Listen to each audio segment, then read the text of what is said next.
and welcome to another little broadcast. We're going to be doing some more side quest cleanup, and we are going to be progressing with the role quest a little bit more.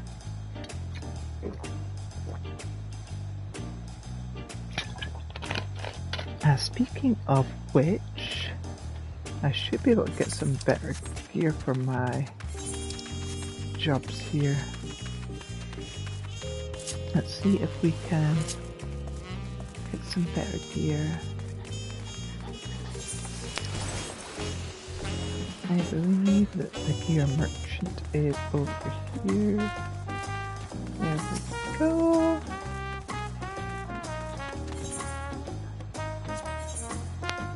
So.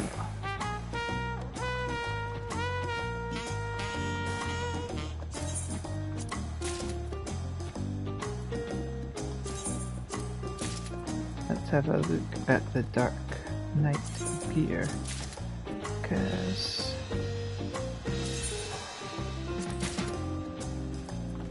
we can glam this stuff if we want to. Right.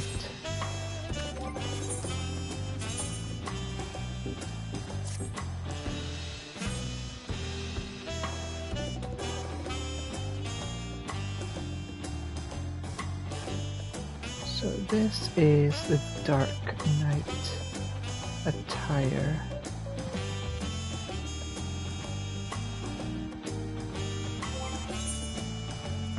Does it have an adjustable visor? Nope, it does not.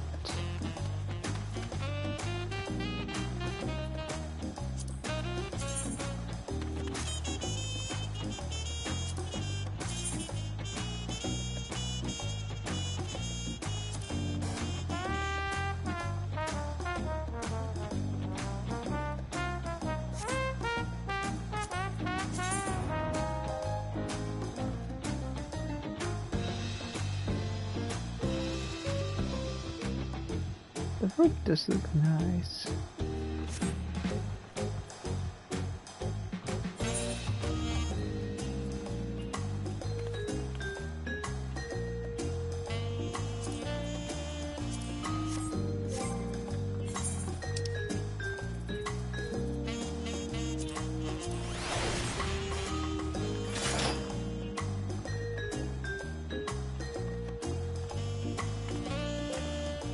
Ooh, the sword is cool. I like that.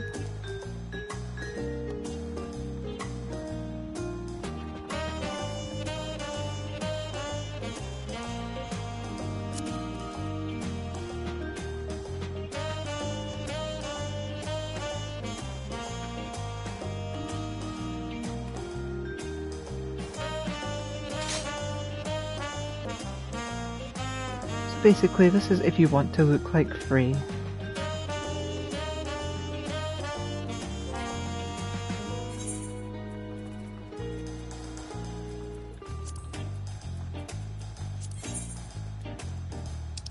Let's see what parts are dyeable.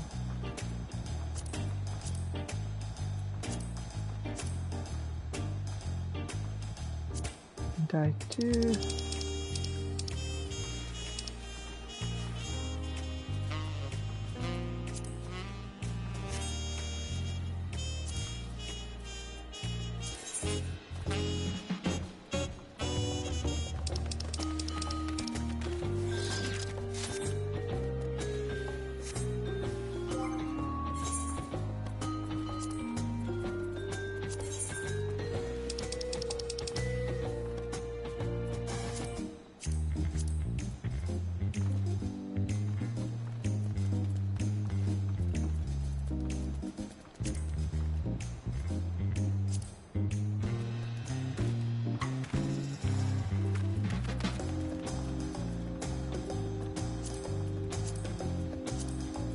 So that'll be the Chloe bit. Dye 2 is... Oh, I see.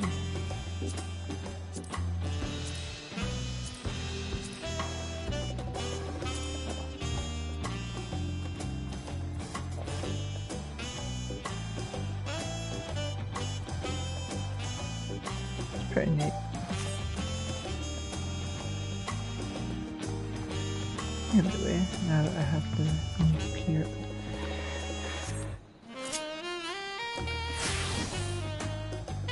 If I want to go on any of it, I can.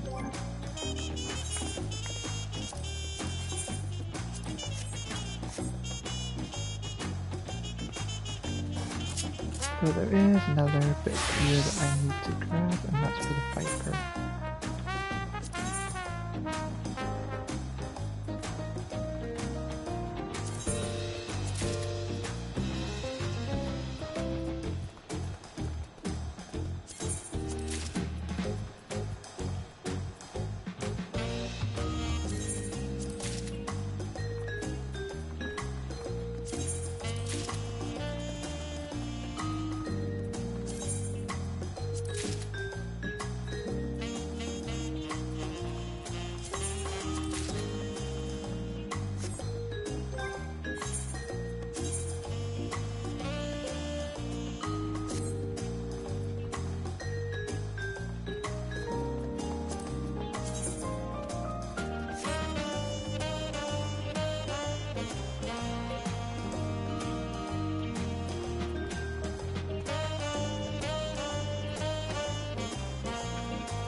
Nothing too special looking about the Viper blades at all. Very unassuming.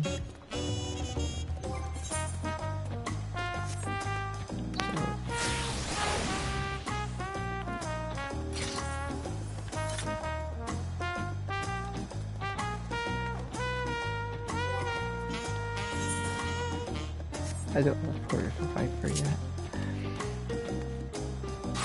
So let's progress with the role quests now.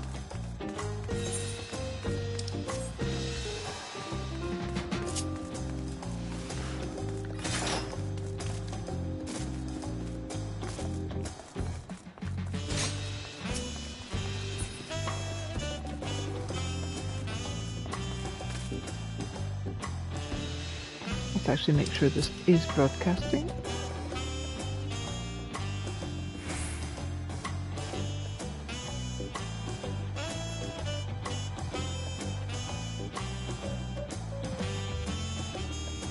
Yep, there we go. Yep, definitely.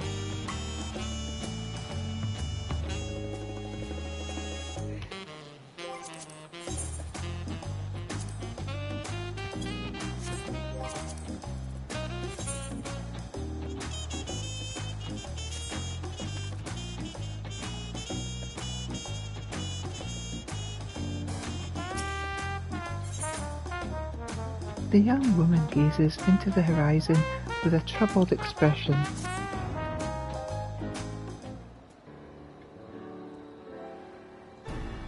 Oh, hello. Judging by your attire, you must be the traveller from across the seas. Then I suppose Baruch Evu has enlisted you to our aid.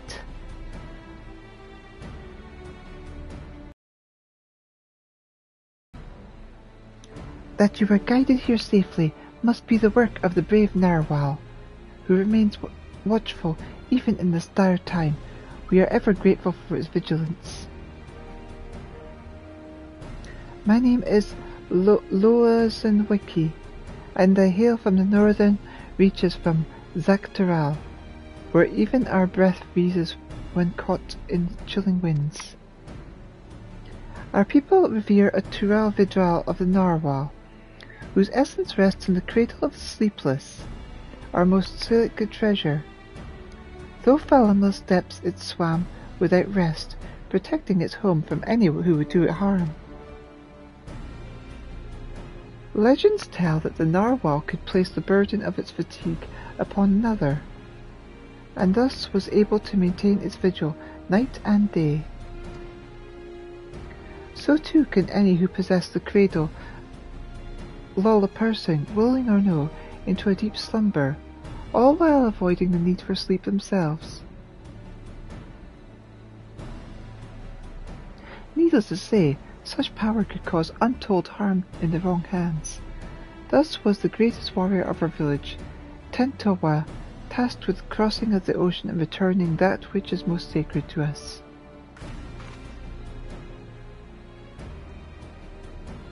I'd have joined him, but I feared I would only be a burden, so I remained here, that I might find someone to send to his aid.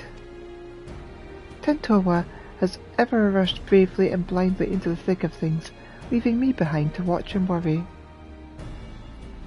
But if there's anything I can do to help him, even a little, then I must. Pukivu has done well to send you to me. I can tell you are just the woman to temper his more reckless tendencies, and keep him safe during his quest. As luck would have it, a letter from Tentowa arrived shortly before you did. It seems he discovered the thief made their way to a place called Ishgard. While I don't doubt his prowess, even Tentowa would be rendered helpless before the narwhal's lullaby. Please, could you follow him to Ishgard and find him before he does anything rash?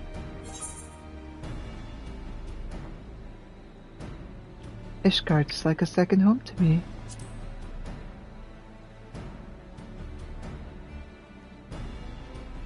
Thank you, Elita. I knew the narwhal would guide a brave protector to our side. Tentowa sails to an unfamiliar place, but despite his hasty nature, he doubtless spent time gathering information about his new surroundings before planning his next step. If Ishgard has a place like this one, where people gather to drink and talk, he might go there first. Ask for a swordsman with blue hair and attire like mine, and I'm sure it won't be long until you find him.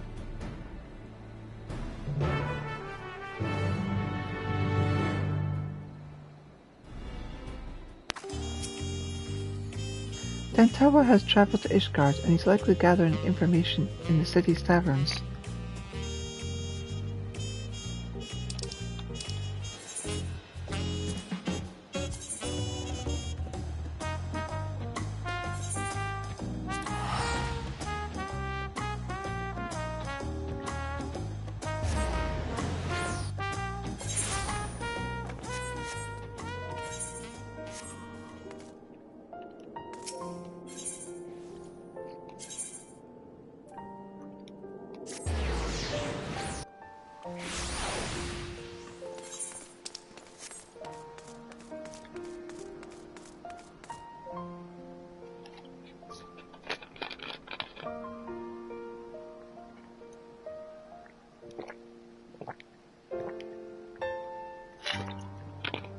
I really need to fix up my Dark Knight hotbar.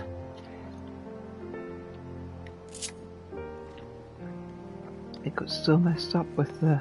No, I don't need that anymore.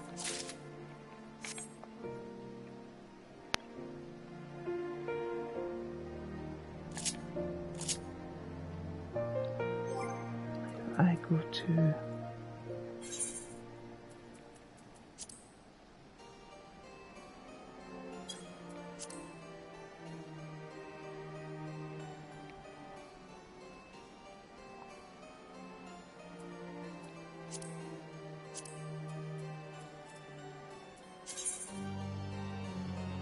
Oh, cool.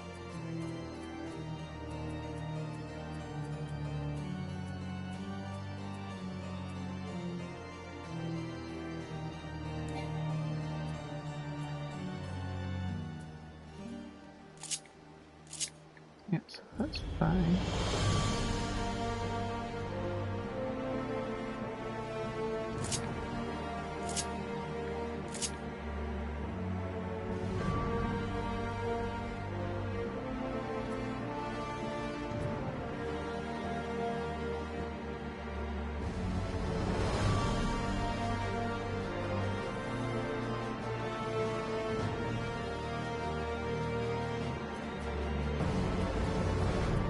pristine, but distant is available after that splits 5.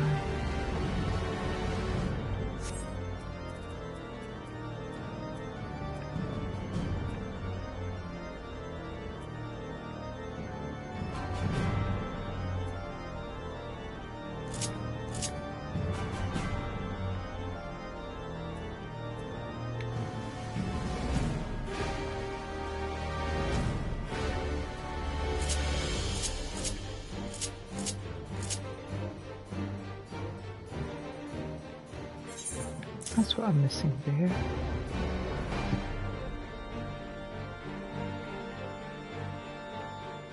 Though it used to be plunge that was there. I miss plunge.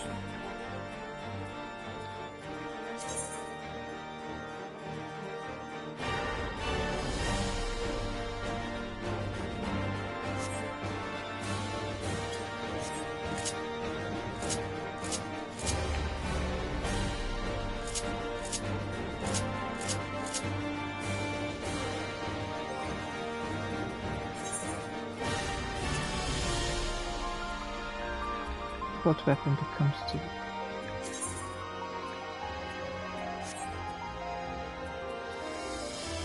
Where is my blood weapon?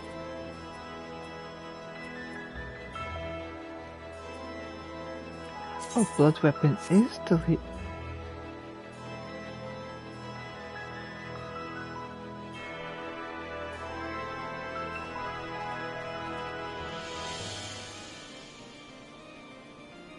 Oh, okay.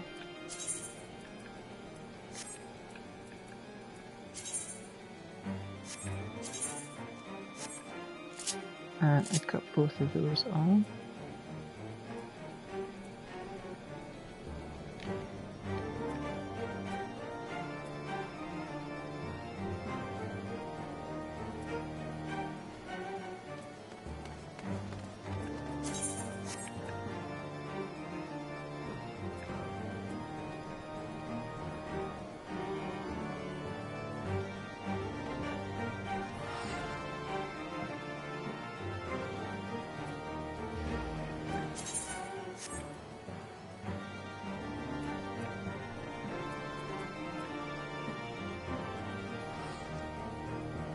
Straight line before you.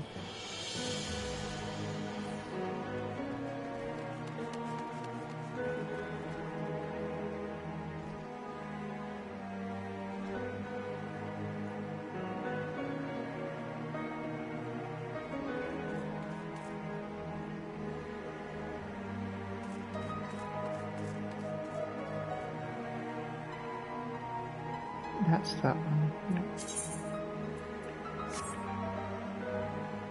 As I've got all my actions on there,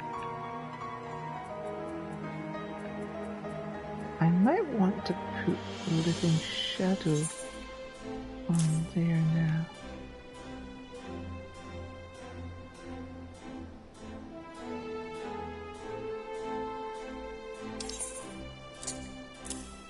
Should I put it there?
Interject, and what's the other one I would possibly need?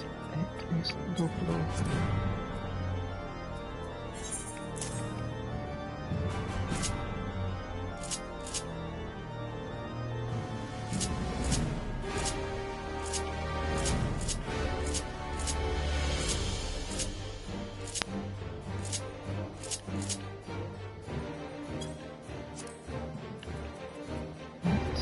Living shadow on to there.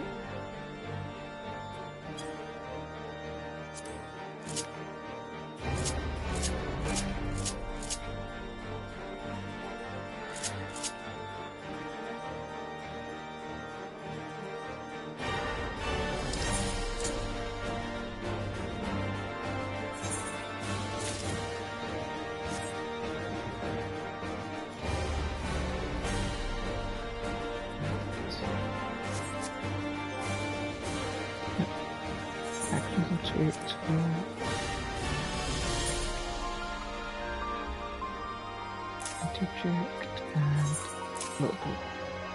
There we go.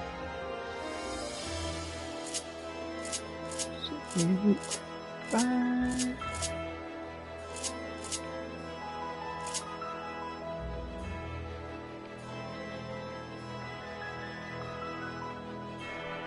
That all looks fine apart from quietus.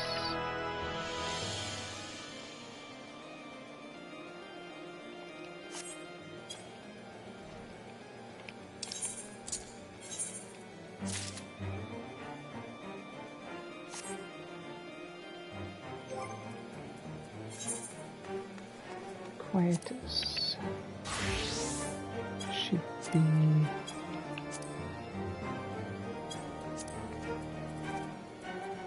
dark mind. There we go.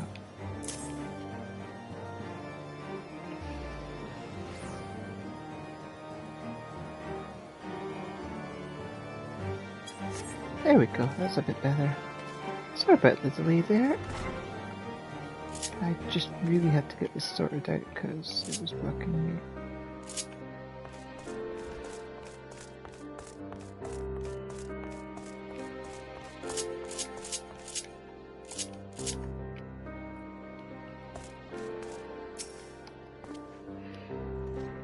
If it isn't Elita, what will it be? A lad from the Western Continent. Well, I can't be going around gossiping about the comings and goings of my customers now, can I? That's a quick way to an empty tavern. But I suppose since you're you, I can make an exception just this once. A lad much like the one you described walked through my door not too long ago. Was asking anyone whose ear he could bend about some stolen narwhal, or some such he was after. Usually you buy someone a drink before interrogating them, but not him. Nobody knew what he was going on about, but he was determined. Asked where else in Ishgard people might gather to flap their lips. So I told him to head to the Jeweled Crozier. If you leave now, I reckon he'll still be there. You'll know him when you see him, trust me. If you want to catch up with that lad you're searching for, you best head for the Jeweled Crozier before he moves on. So there we go. Yeah.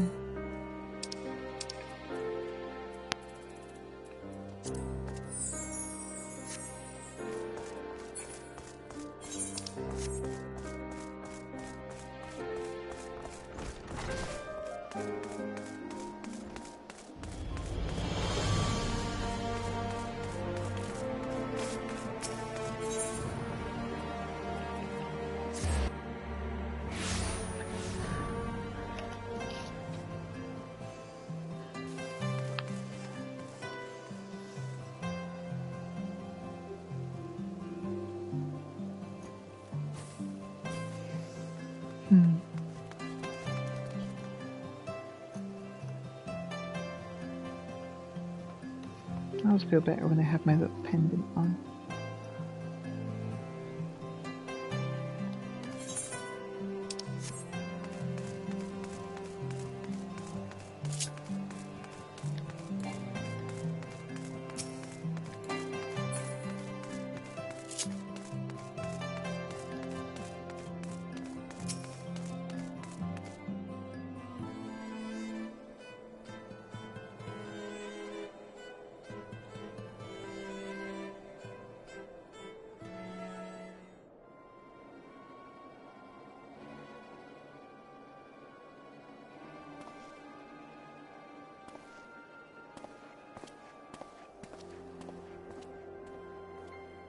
bunch of useless. By the narwhal's horn, you'd think manners keep people warm for how desperately these people cling to them, and here I'm trying to rid their city of a thief.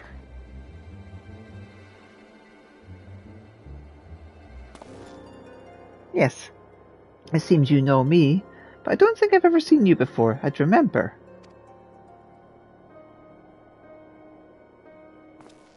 Loanquizzy sent you?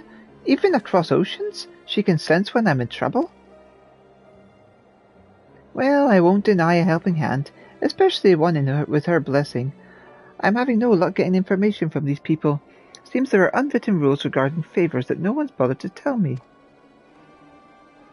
That's where I come in handy.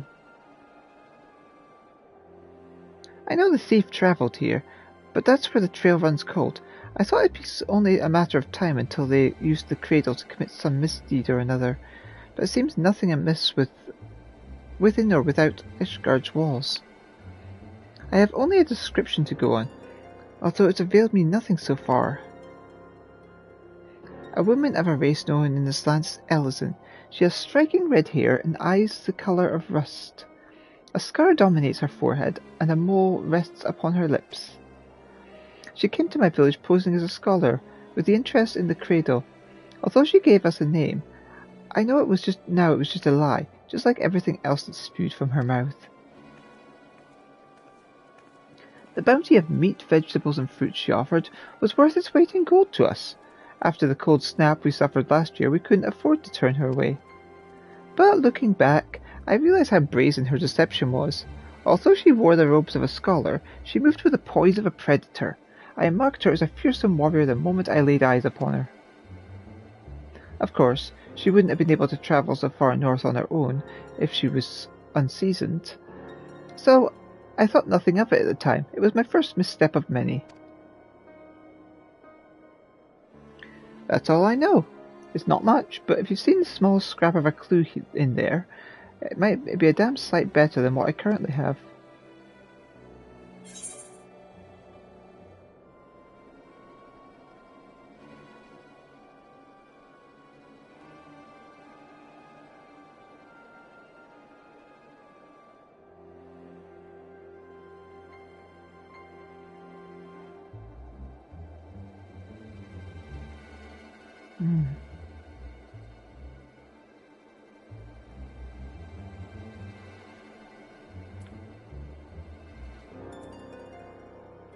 A skilled sword would be known among the knights of the congregation.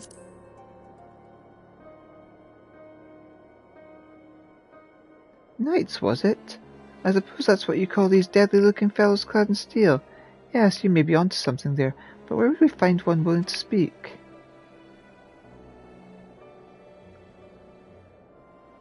At their barracks near the tavern. I know the way. I'll meet you there.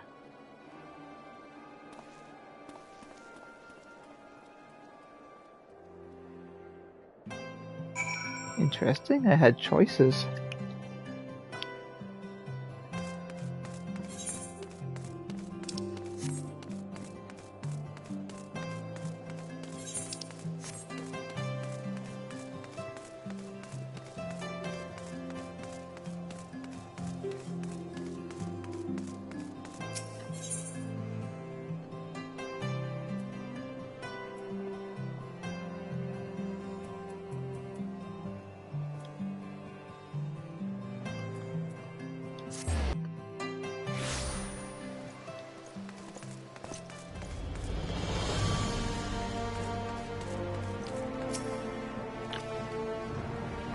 This is right. This is it, right? Let's not waste any time, Elita.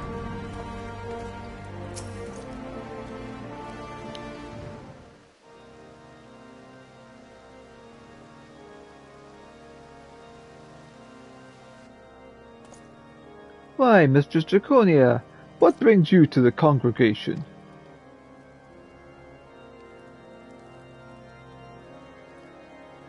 This Passage of the Unbound is not a name I have heard before, but if one of their number has brought an artifact of great power to Ishgard, we would be ill-advised to suffer their presence. We shall act on this information at once. If there is aught that we would threaten the peace, and it is our duty to root it out. Consider the knights of the congregation at your disposal. Thank you for hearing us out, truly. Now, does anything about the description we shared ring a bell? An Elysian woman with red hair and the eyes colour of rust. Wait. You said she bore a scar on her forehead, yes? And a mole? No. It could not be. You know who she is? Well, such information is usually privy only to those within our order. Pray understand my hesitation. What? Weren't you listening to anything we told you? She's too dangerous to be left alone. This isn't the time for secrecy.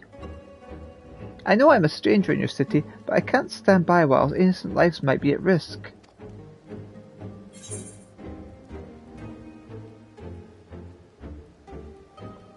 If you can't trust Tentawa, then trust me.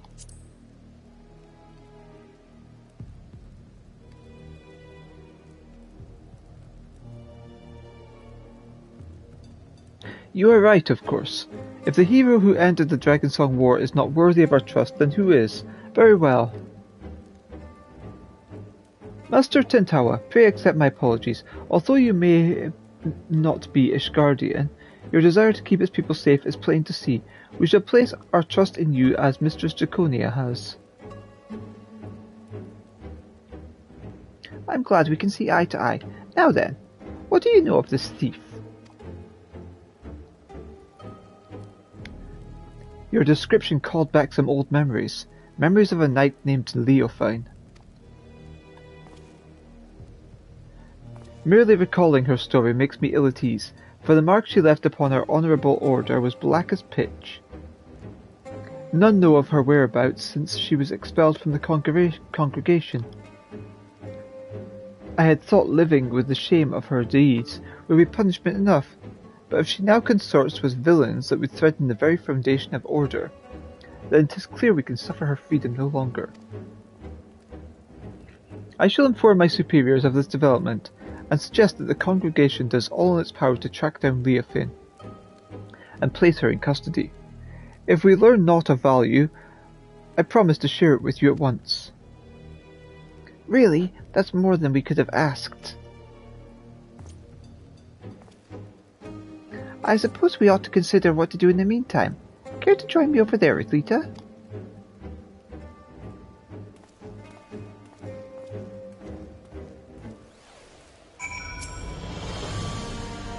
I shall inform my superiors at once. Worry not, for we shall soon form a plan to bring that wicked Leofine to heel.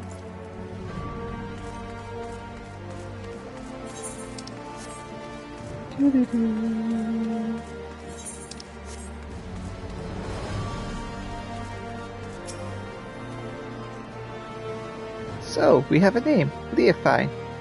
A former knight of Ishgard. That means she knows how to hide herself in the city well.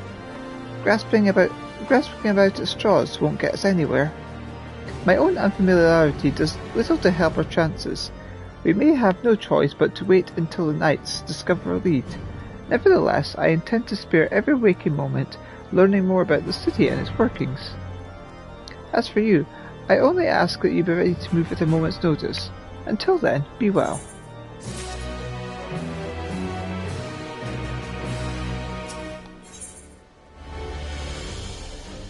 Tentawa is eyeing each passing Ishgardian with curiosity. There you are, Elita. I've been walking Ishgard streets whenever I've been able, and I've taken to searching for any sleeping people. You see, the land I'm from isn't much warmer than this, and people know not to tempt fate by dozing off in the open air. Even those blind with drink manage to find their way home somehow. I figure the only force powerful enough to overcome that instinct for self-preservation would be the cradle. So if we find a sleeper exposed to the elements, we may very well discover Leofine nearby. I can't imagine she brought it all the way just to remain idle. It's a tedious prospect, but we need to scour every back alley and shed walkway before anyone catches something that much worse than a cold.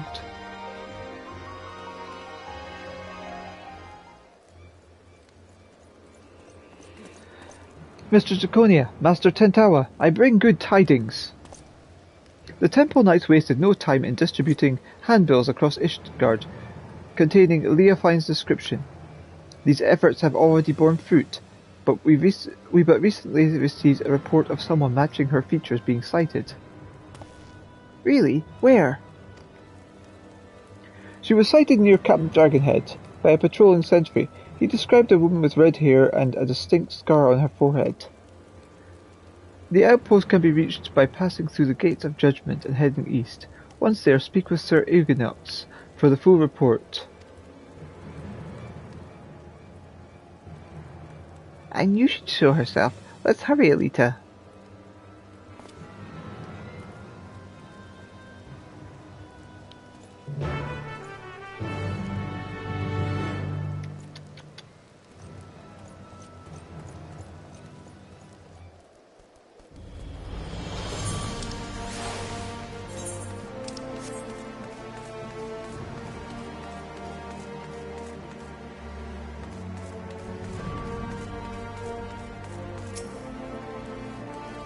A person fitting Leofine's description was sighted near Camp Dragonhead. Sir Eugenox should be willing to tell you more.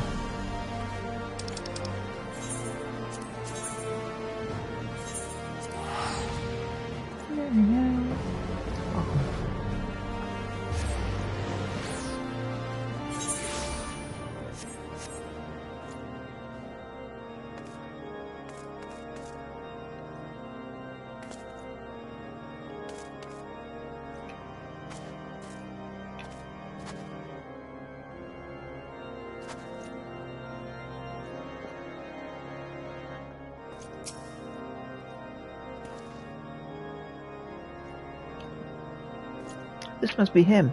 Well, don't dally.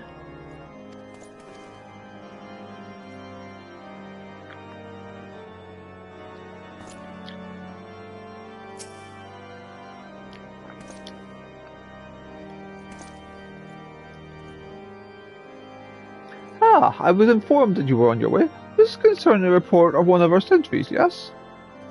He cited a woman matching the description in the handbill sent by the congregation. She was heading south along the footpath, but that is all we know.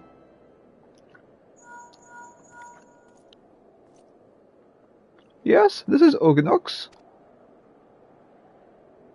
What? Hold fast. I shall send aid at once. What happened? A shipment of supplies was waylaid by monstrous beasts. A contingent of Temple Knights should have been protecting it, but something is amiss. They need our help. We would be in your debt. The shipment was attacked on the road west of the observatorium. I shall muster more knights. Please, go find my men before any lives are lost.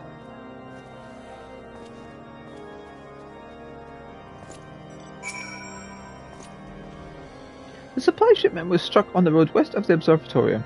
It will take time to muster enough men for the rescue. Please, leave now and render what aid you can.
They should be close, right?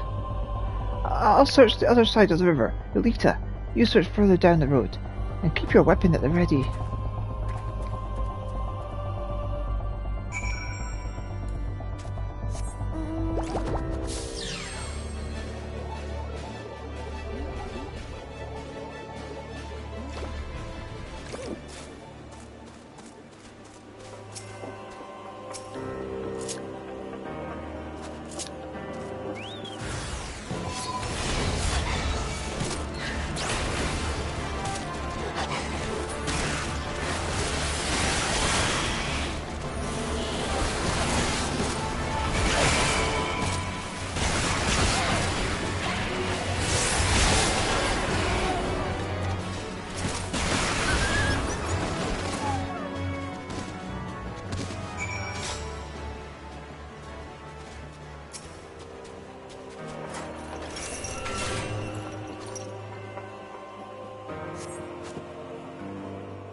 You saved us. We were almost...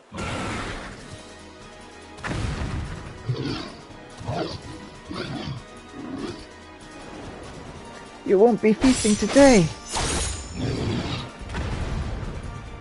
Not a moment too soon.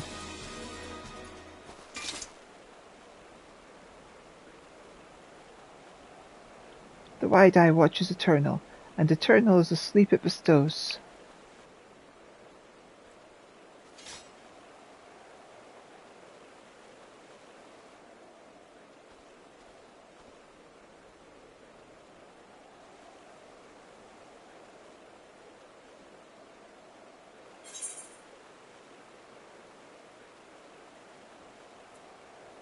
We failed.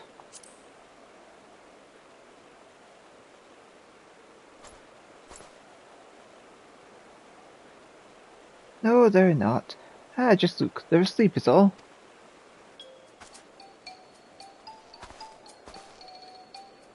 Good, good.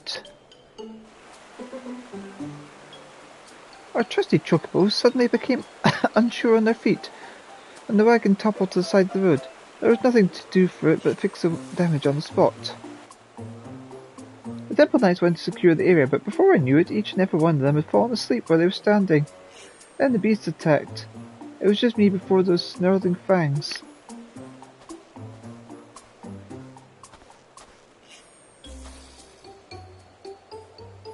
Time to wake up. Sleep here any longer and the cold will have you.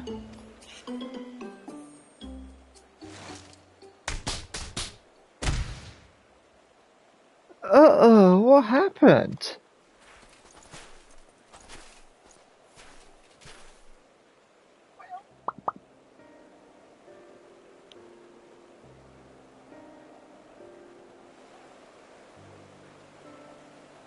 We fell asleep, but we were patrolling. He must have been mistaken. A temple knight would never shirk his duty so.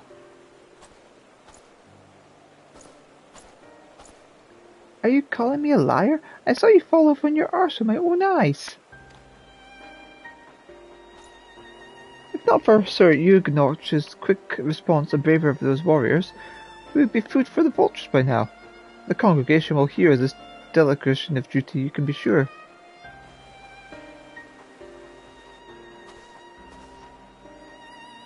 Now hold on just a moment. They aren't the ones to blame. A sacred relic of my people was stolen and... now isn't the time. Sorry, forget I said anything.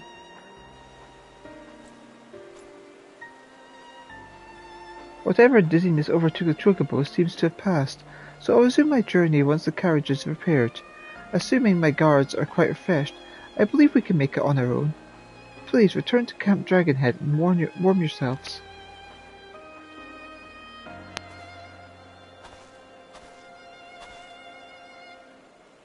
It's no coincidence that the giant birds and the two guards took leave of their senses around the same time. This is the work of the cradle. But even if Leofine was here, she is no longer. Let's return to the city and consider our next steps.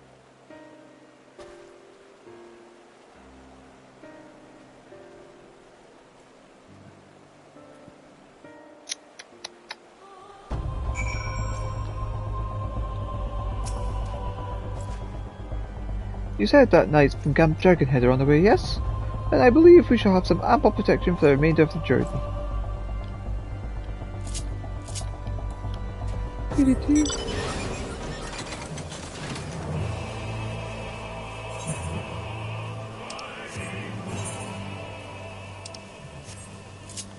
Ishgard.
Leofine may have escaped, but the witness's report has given us a clue to follow.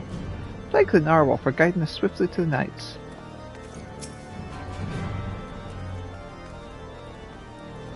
We have received the report of the incident near Camp Dragonhead. 2 of our own sleeping on duty by the Fury. Had you reached them a moment later, this day would have been much darker. Although it pains me to say it, those 2 shall be punished as befits the magnitude of their negligence. If I may, I don't believe the blame rests entirely on their shoulders. The cradle of the Sleepless was used against them, I'm certain. Ah yes. You said it possessed the power to lull others into a deep sleep. I admit that would explain these exceptional circumstances. Regardless, they were still bested by their enemy, and their charge was almost killed as a result. Punishment is the only recourse. I see. A harsh stance, maybe, but I can respect that you don't treat your duty lightly. Well, if you learn anything else of Leofine's plots, please let us know at once. Even though we didn't find her, I'm glad we were able to save those soldiers. Thank you for coming to us. Nay, 'tis the Temple Knights who owe you thanks. We shall continue our search, and rest assured, you shall be first to know of any developments. Elita, there's more I would tell you about the cradle.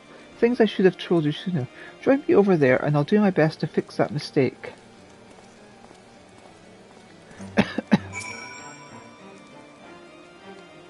We now know what our enemy is capable of, and I must plan accordingly. Rest assured, we shall not rest until Leofine is in shackles.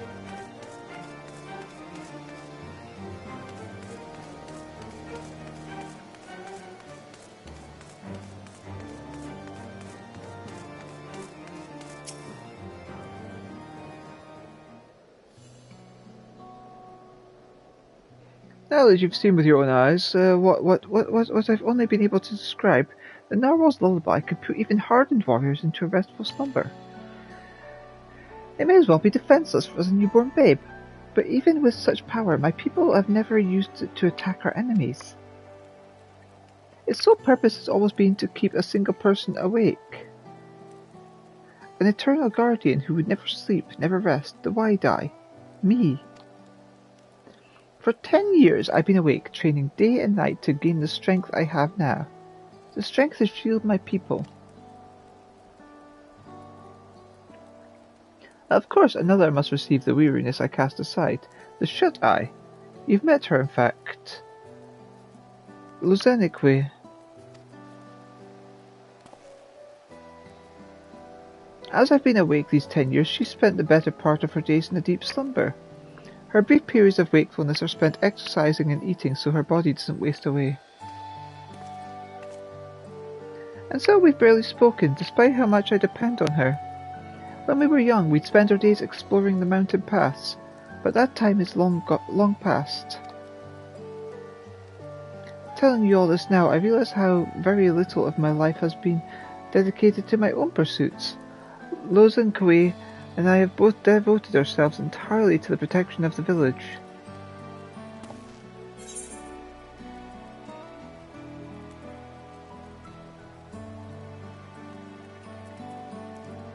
Don't you miss Lozanque?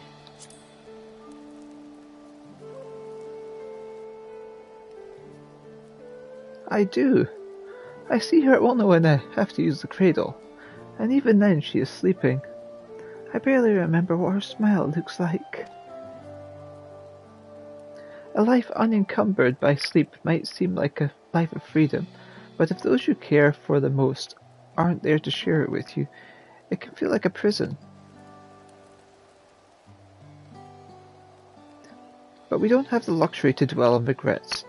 I see now that although my people never used the cradle for ill, wicked hearts can twist anything towards evil.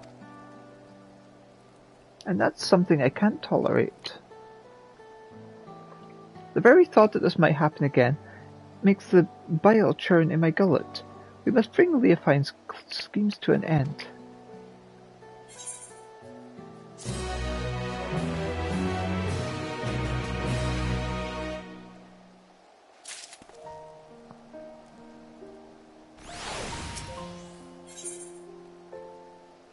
Tentawa has a worried expression on his face. Ah, just the person I wanted to see. I'd like to ask your advice on a certain matter, if you don't mind.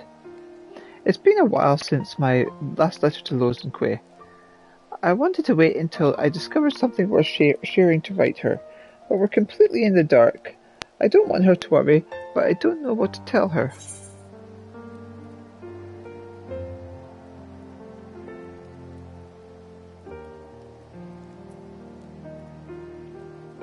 Whatever you write, don't make her wait too long.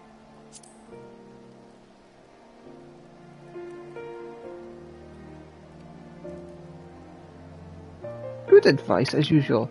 I wish we had even a single threat to grasp, but an unexciting letter is better than none at all. Alright, I'll start right away. I may not have much time left. Oh, don't misunderstand. It's nothing so grave as that. It's just, the last time I used the cradle was just before it was stolen. Luckily, I'm still as alert as I've ever been, but it won't be long until I must dream like any other. That will give Leah free rein while I'm helpless in bed. There is no quarry more dangerous than one who doesn't sleep. We have to see this through before that happens.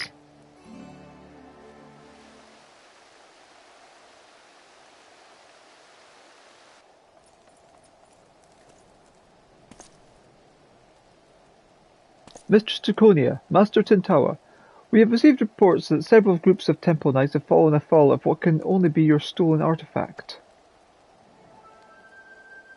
Several? Let me guess, they were all guarding someone else? You would be correct.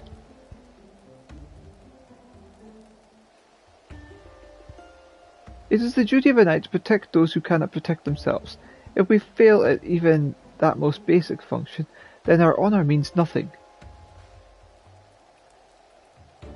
As if the incident near Camp Dragonhead wasn't shameful enough, the knights in these most recent attacks were left in quite compromising positions.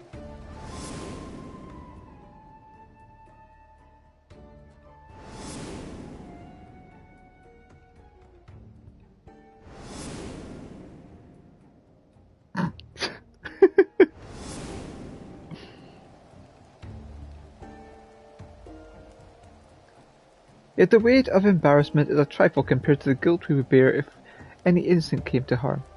The Fury was merciful in that respect, but we'd rather not see these incidents repeat. Still, while the Temple Knights must work to prepare their reputation in the days ahead, it is a far cry from bringing Ishgard crumbling to its knees. Truth be told, the methods of this passage of the Unbound leave me mystified. But Leah Fine was cunning, if nothing else. Till we can discern her true motivations, we have little recourse but to wait until she makes a mistake.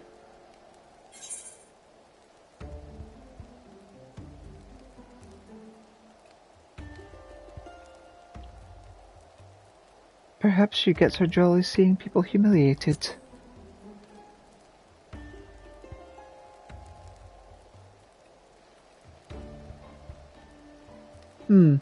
Many among the knights have suggested the same. Leah Fine may be part of this esoteric order, but she has ever been one to put her own interests first and foremost. The cradle is a tool of peace, yet Leah Fine uses it for childish pranks. She makes a mockery of its sacred power.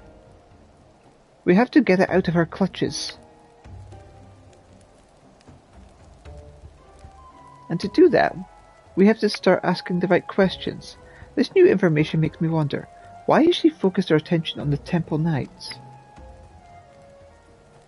I have pondered the same. Posted at Camp Dragonhead are knights from the many houses of repute, including House Fourtemps. Being a former Temple Knight herself, Leah Fine doubtless knows their habits and training. Perhaps that makes it easier for her to exploit their weakness. Then, if we follow the knights, we may pick up on her trail. It's not ideal, but it's the best we have to go on. Well, a large contingent of knights has but recently been dispatched to Quarthus. You remember Gorgani Hills, right? Mills, right? It has lain abandoned since the heretics were driven from it. Yet there is ever the risk that unsavory elements might infest it once again. Thus have the Temple Knights planned joint patrols of its premises with other contingents. If you speak with Sir Redwalt at Falcon's Nest, I'm certain he would be glad to have you along.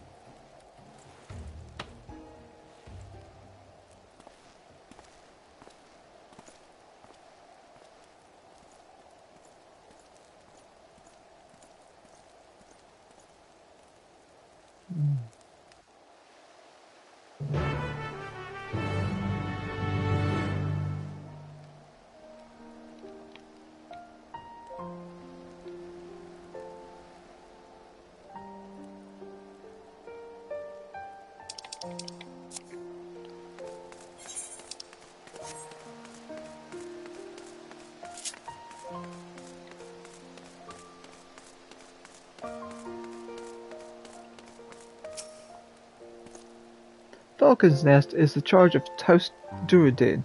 Go there and speak with Sir Redwalt, who should be most eager to have more help.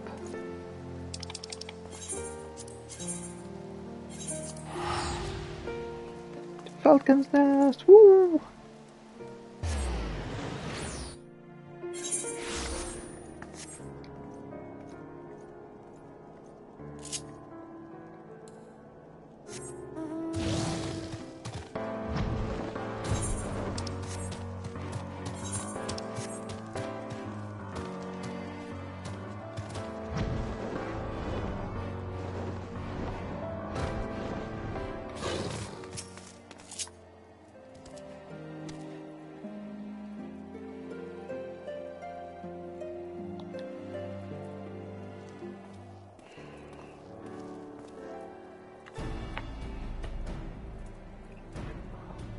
Is that Mistress Draconia I see? Of course you are ever welcome in Falcon's Nest, yet I believe I do not know your companion here. Indeed! Whispers of the Temple's Knight's humiliations have reached us even here. Falling asleep while on duty? I dare not believe the stories, but it seems there is truth in them after all. They fell asleep, true, but it wasn't their fault. We suspect they fell victim to an enemy wielding a powerful artifact. No, the rumours failed to mention anything like that. If it can lull even trained warriors to sleep, then we must treat it as a serious threat. Nevertheless, if one knight falls, another is always at the ready to take their place. So long as this artifact cannot put an entire regiment under its spell, I believe we are well positioned to combat it. Interesting. The idea of your allies falling in battle doesn't seem to disturb you at all. Where I hail from, a single warrior's responsibility for the safety of his entire village. Make no mistake, we do not doubt our allies' mettle, and we mourn every loss. Yet each man and woman here knows that if they quit the battle, another sword just as fierce will take their place. To know that an ally is at your back, it would allow you to fight with abandon.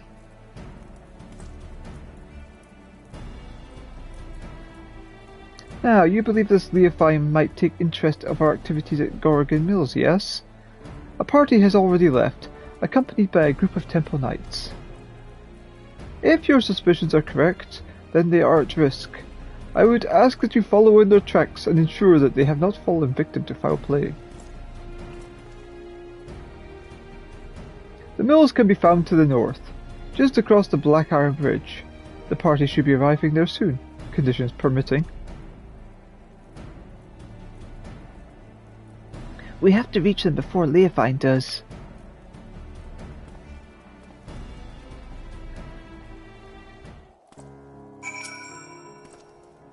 I can only hope that all is well, but having you there would do much to set my heart at ease. Do, do, do, do, do.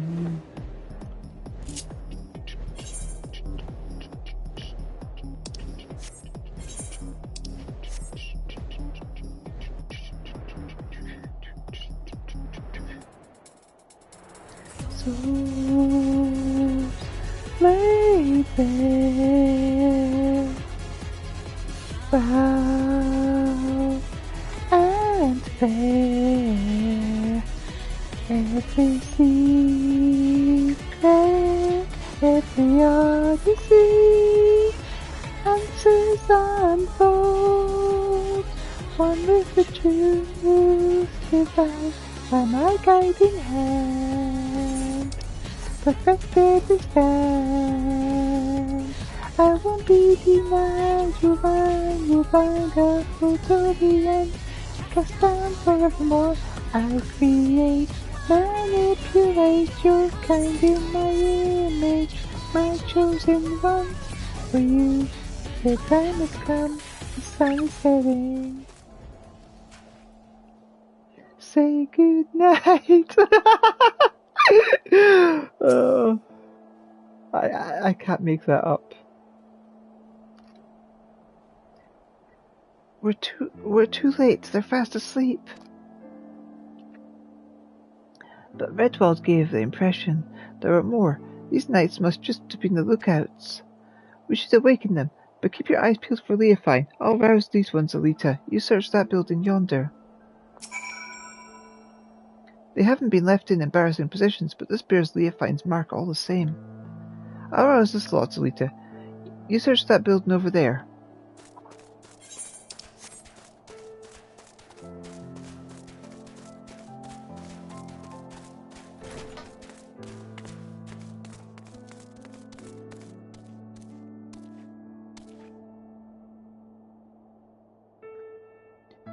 Who the hell are you? How'd you get past our guards?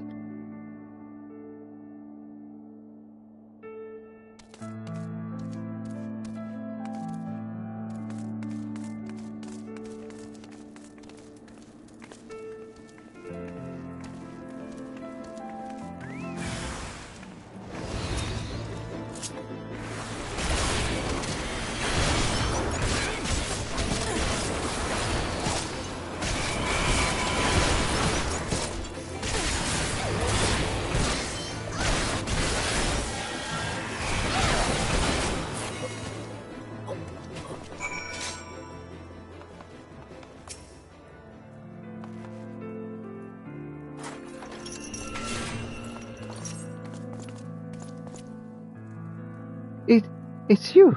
Thank the Fury you arrived when you did. Those thugs struck out with their backs were turned. I assumed that the Temple Knights were protecting the entrance, so I wasn't as cautious as I should have been.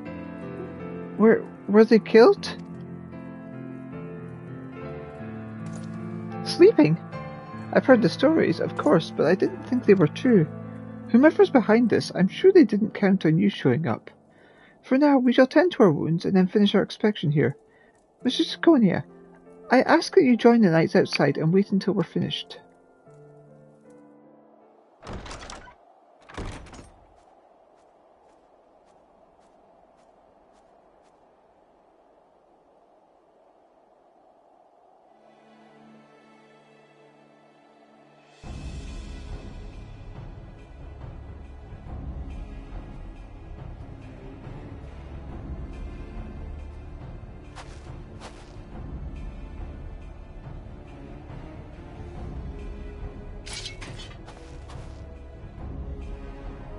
Ah, as I thought. Just when I was becoming bored, I sighted a familiar face amongst these slumbering knights. I simply had to come and make sure it was you. You've finally found the courage to show yourself. Hand over the cradle now, and I won't kill you.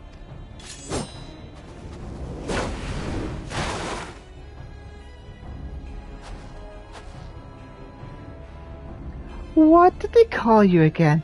The Wide-Eye? You must have had quite the journey to come this far.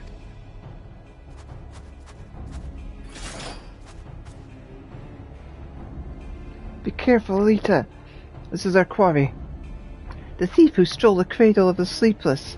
This is Leofine.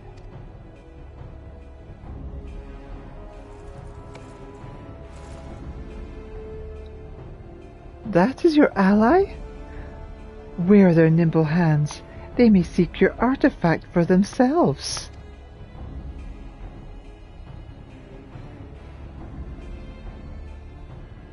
That matters not, I suppose.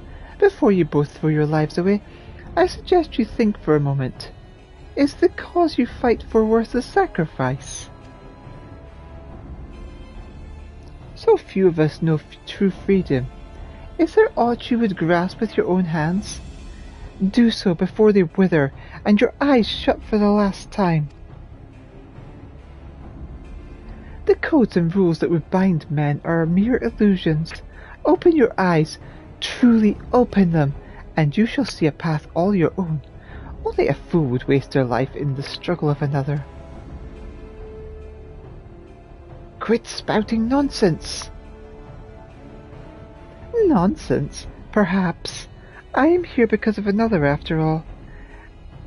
A Faihai, who came to me at the height of my debauchery and welcomed me into her devious brotherhood. She guided me to great power. Yes, and now I lead others on the unbound path. Yet, truth be told, I have little interest in seeing where it ends. To tear down the world's nations, Ishgard among them, and usher the world into, well, what does it matter? Yet I do derive great pleasure in shaming the Temple Knights, in seeing the snickers and jeers that played their pompous stride as they walked down the streets. If this artifact can hasten their fall from grace, I believe I shall keep it.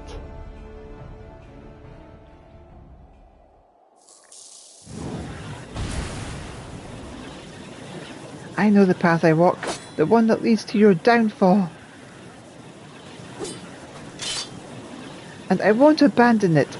I'll take the cradle back. And then I'll...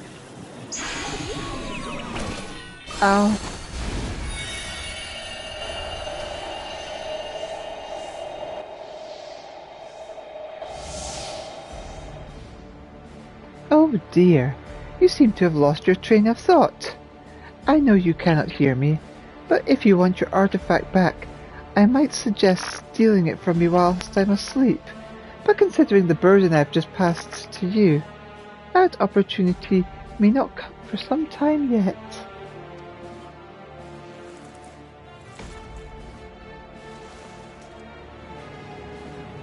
Why, I feel absolutely transcendent. To think the shackles of fatigue weighed so heavily.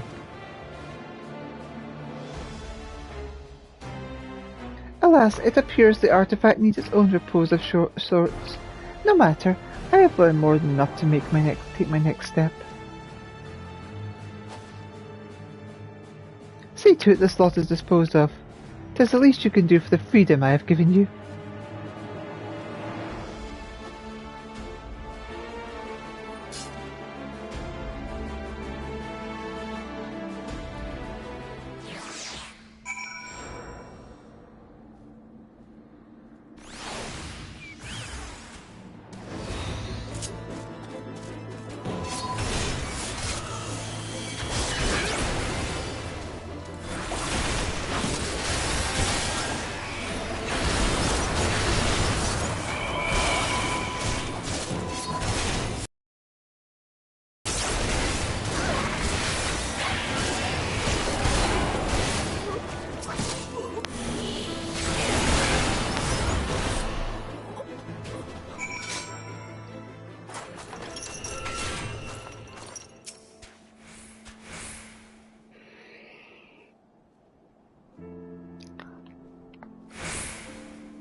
Try as you might to rouse Tentawa, he seems completely detached from the waking world.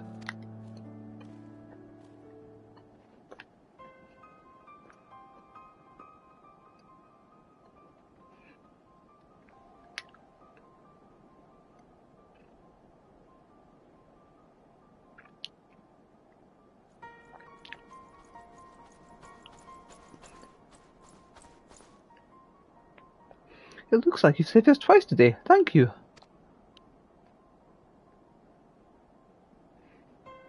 But what of him? Fast asleep, just as we were. Could this be what Sir Fimblett warned us of in his report?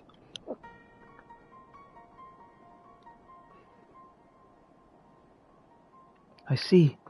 Then those stories are more than just wicked rumours. I suppose there is some small comfort in the fact our enemy tipped their hand without causing loss of life.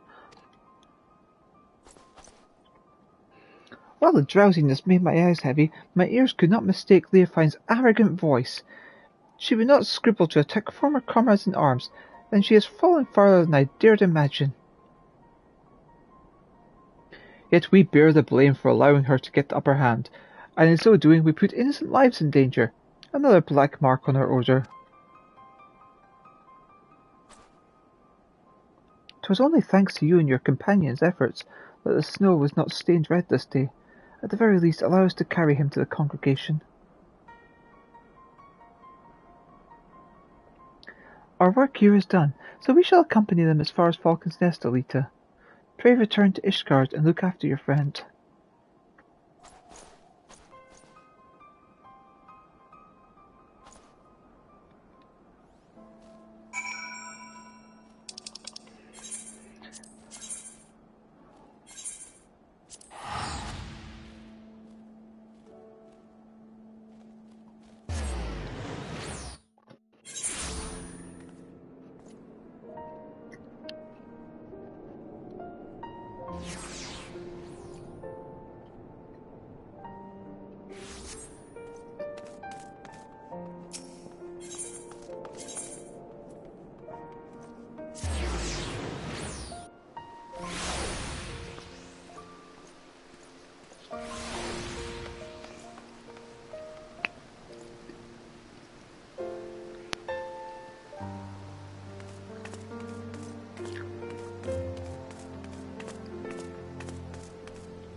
Full glad I am to see you well, Mistress Draconia.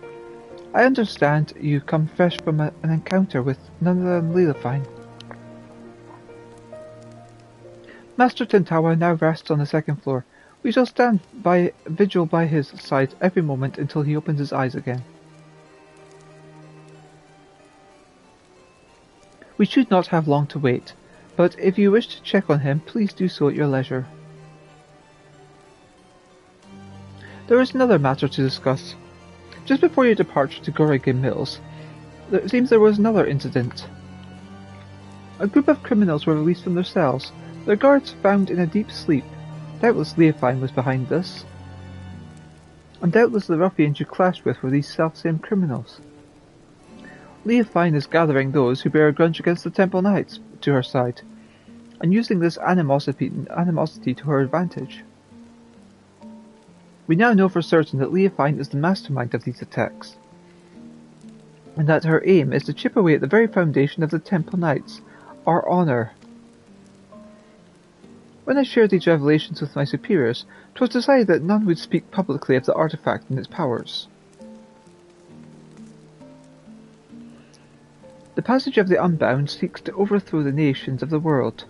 One obvious method to achieve this goal would be to stoke the flames of unrest among the common folk, thus sinking Ishgard into a mire of chaos and distrust, not unlike the blasphemies of the final days.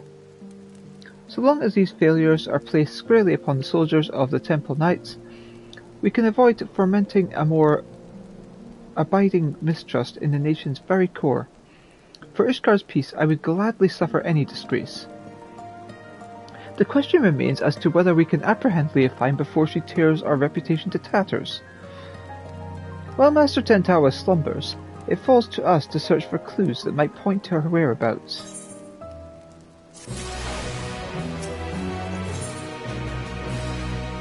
Filmabert's eyes light up when he sees you. Leofine remains as elusive as ever. If she is in league with Ishgard's more unsavoury elements, she could be hidden anywhere. We have only her cryptic statements to guide us. It seems that whatever her plan is, her actions thus far have been but a prelude to its climax. We can but hope that Tentawa awakens before she emerges again.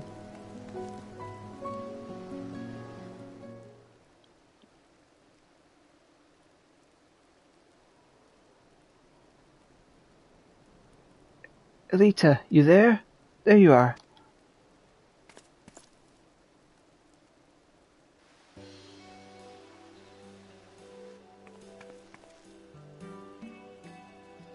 I'm so glad I found you.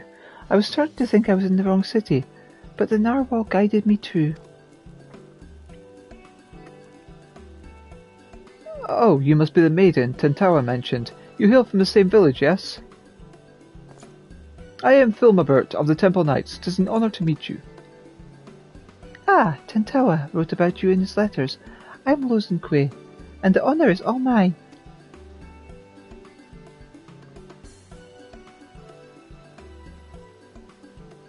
Is Tentawa with you?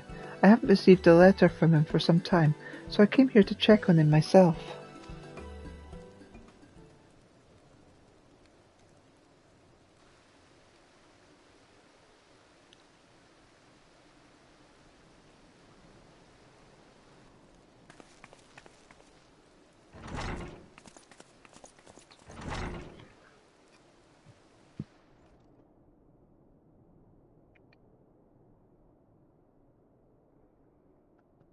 You insufferable fool! What have I always told you about rushing ahead without thinking? Now you have the gall to be sleeping when I arrive. You promised you'd write to me. What was I supposed to do when the letter stopped coming? I was so worried.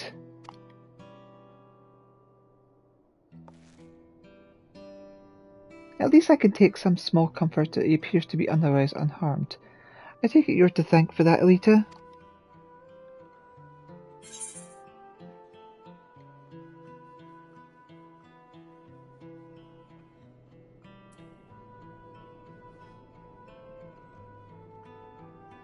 He told me that you were the shut-eye.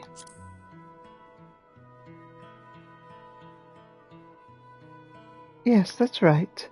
For 10 years I bore his fatigue, and as a result my body is more fragile than most. But since arriving in Tulioli, my life has become normal. As I've walked the city streets and eaten my fill of its food, I felt my strength grow. I can even stay awake for a full day now.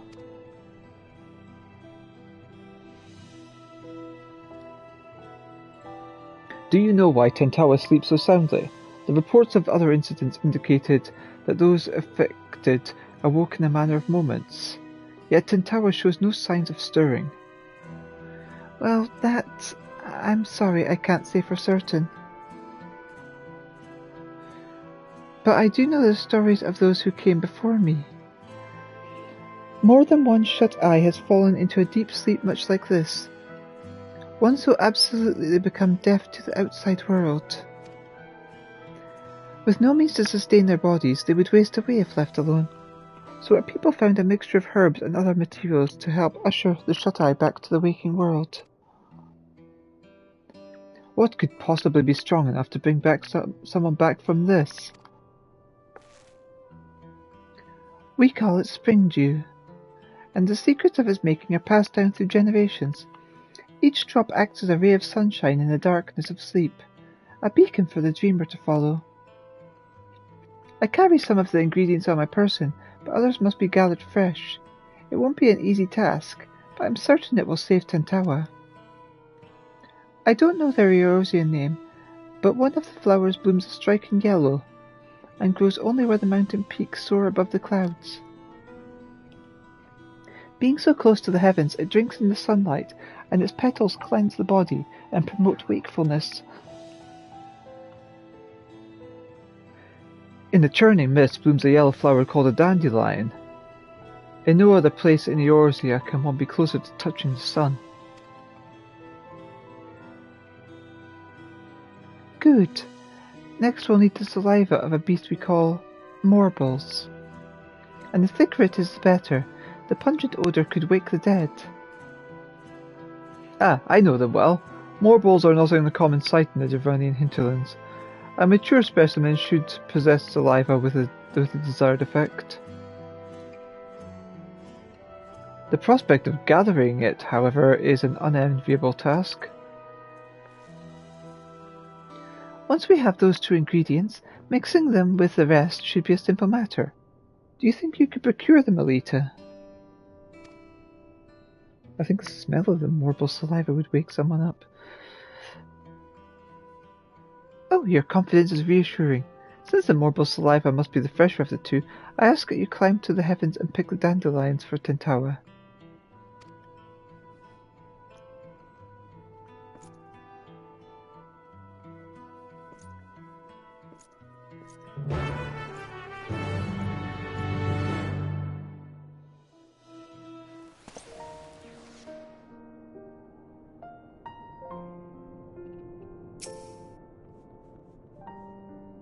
So this is how Tentawa looked upon me for so long.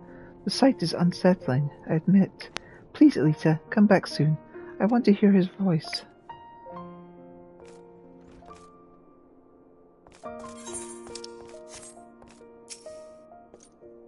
Simply because a war ends does not mean we have peace. Nay, a true peace lies within, as I was made to know in our struggle against despair.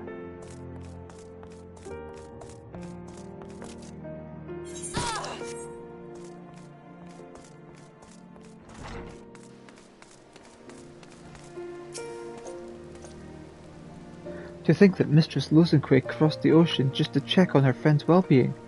Her burden is a heavy one, but their bond is strong enough to bear any weight.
Sun-drenched dandelions shine an almost golden yellow. Now for a much more gruesome task. Enter to the Dravanian hinterlands and collect saliva from the mouth of a full-grown mortal.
Judging from that lingering odour, I take it you have the materials?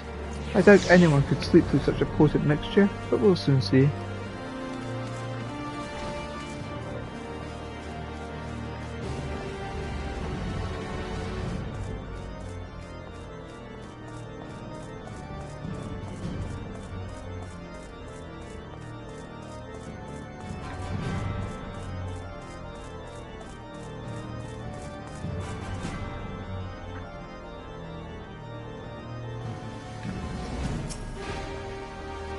I'm ready to start mixing the ingredients at once.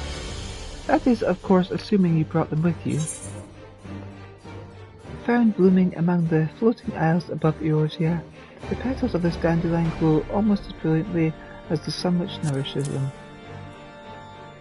So pungent that not a sealed vial can contain its scent completely. A single whiff of this saliva can wrench even the deepest sleeper back to the waking world.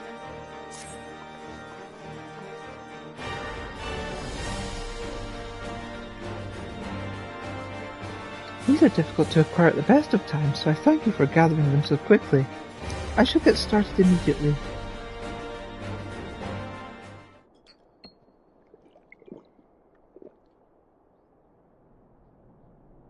We've done all we can. Now we wait for Tentawa to open his eyes.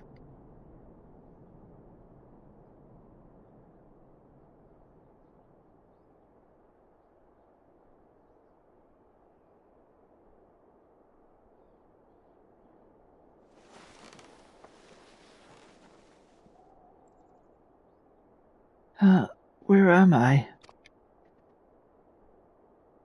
I hope you enjoyed sleeping the days away, Tentawa. And I'm glad you're finally awake. Lozengui, what are you doing here?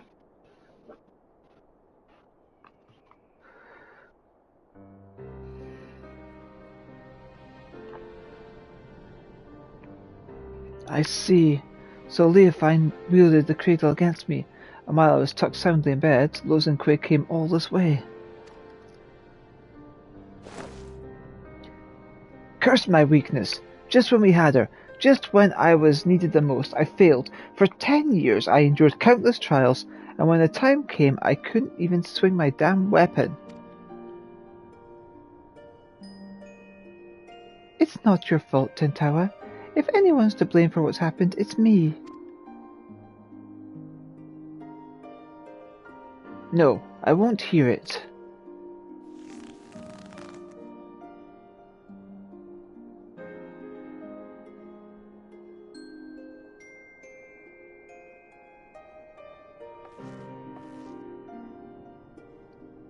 As you may know, Leofine won our trust by posing as a scholar travelling the width and breadth of Tural. She expressed great interest in the cradle and our customs, and I was so excited to meet an outsider that I answered her every question.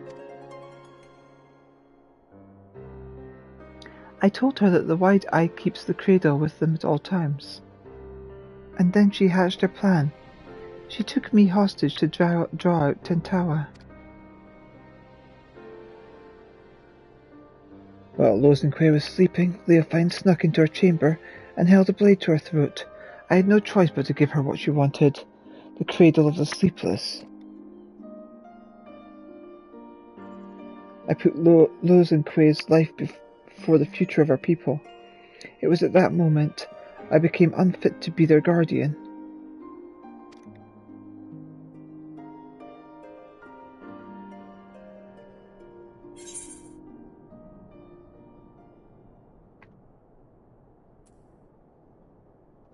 Lozengui is one of your people. Protecting her was your duty.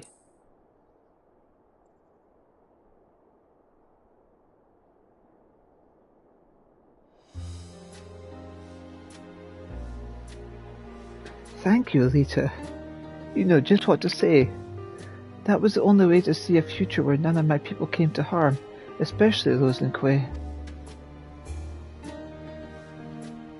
Even without the cradle, you're still our guardian, my guardian. We'll find a way through this together.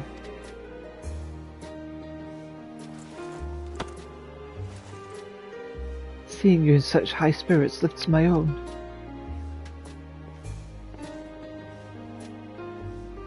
Oh, and before I forget, you trounced Leofine's thugs while I was dreaming in the snow, didn't you? I owe you a debt I won't soon forget. And I wager that debt will grow larger before we pry the treasure from Leofine's clutches. But whatever it takes, I won't stop until she's answered for her crimes.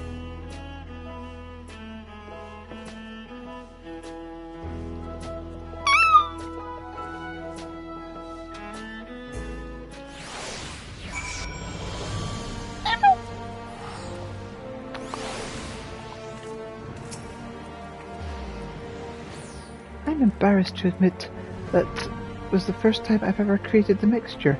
I'm glad it worked as intended.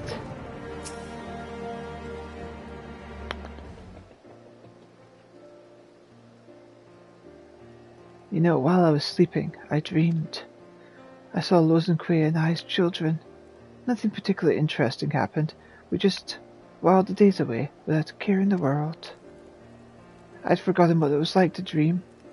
It was pleasant.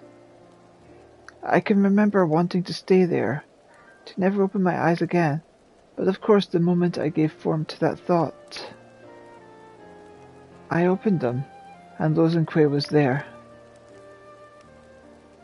Even if we get the cradle back, will things return to the way they were? Will you go back to spending your life in dreams?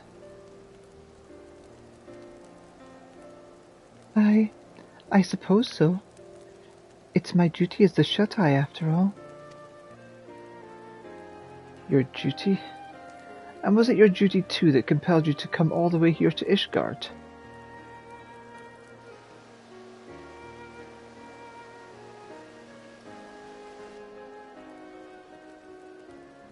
But no more. What are you saying? I tried so hard to convince myself that you were glad spending so much time asleep, but being on the other side made me realize I was lying to myself all along.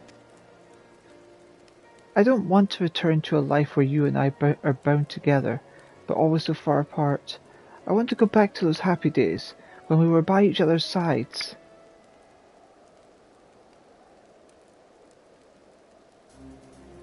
I guess what I'm saying is, if there's a different path for us, I want to find it, and I want to walk it with you.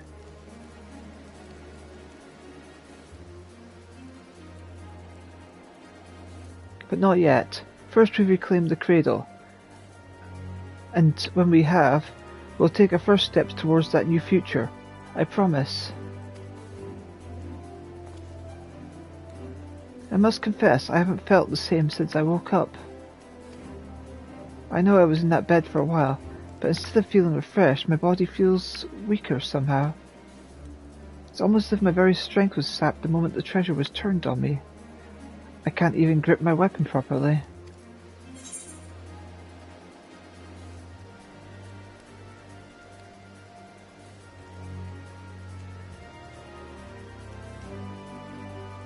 Perhaps the cradle has been sapping the ether of its target all along.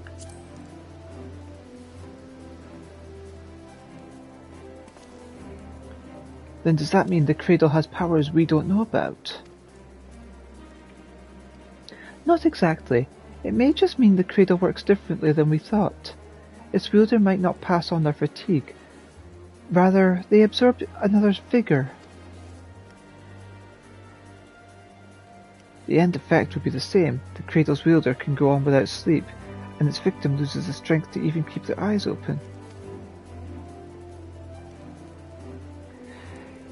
You never took more than you needed, so my slumber was always light enough to awaken from. But if the treasure was used without restraint...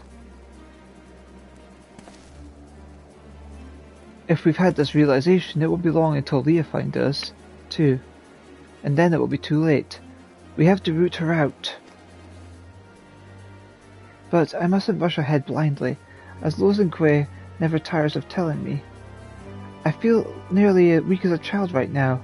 I must spend what precious time we have to regain what strength Leofine stole from me. You have my word, I won't rest until I'm in top form again. I suggest that you do the same, if for no other reason, it gives me some stiff competition.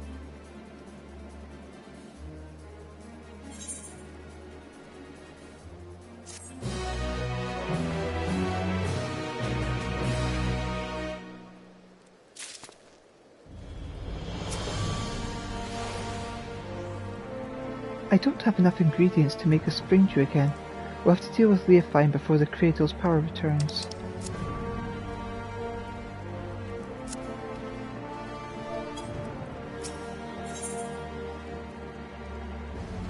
Tantao appears healthier, but there's still a hint of weariness in his expression.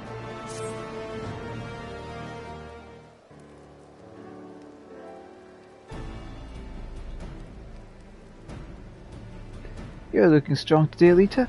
Well, I'm not my old self yet, I'm feeling better by the day. Still, there's much work to be done. I need to be even better than I was before if we're to have any hope of catching Leafine. I wonder what she's plotting with the rest of her cohorts. We know they aim to topple nations around the world, but this is an odd way to go about it, don't you think? Why haven't her misdeeds in Ishgard extended any further than the Temple Knights?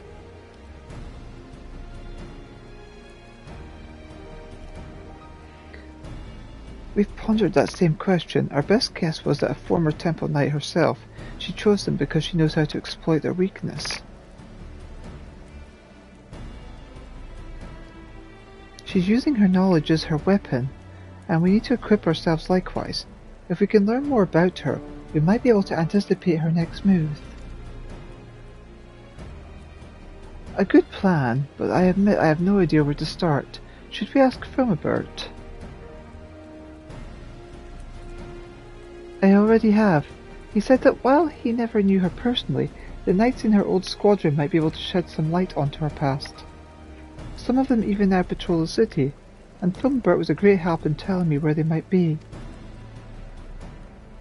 You've been busy, Losenque. Well, I can't remember the last time I was awake this long. I didn't want to sit around until I got tired again. And we're all better for it. Since you've gathered the information, it's only fitting I should do some legwork. Just tell me where these knights are and I'll speak with them. Gladly, but Ishgard is still an unfamiliar city for both of us, right?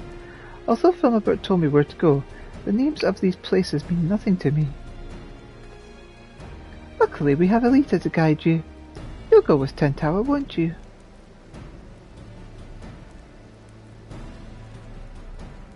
I knew we could count on you. Alright, take note of these locations.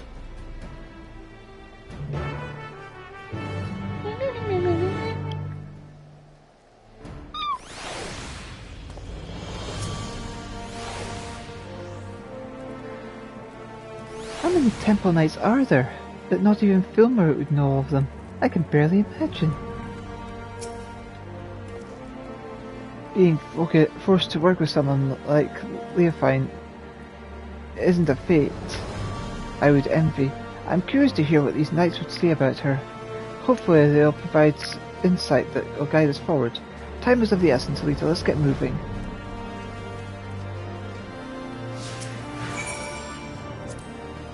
This whole city is in charge of the Temple Knights, isn't it? There's no way a single warrior could defend it. While I doubt their honour is as a whole, it's inevitable that a rotten seed like Leafine would eventually find its way into her ranks. Until recently, I always believed our remote corner of Zaktaral was the safest place in the world. But if danger can find us even there, I'm not sure what to think anymore.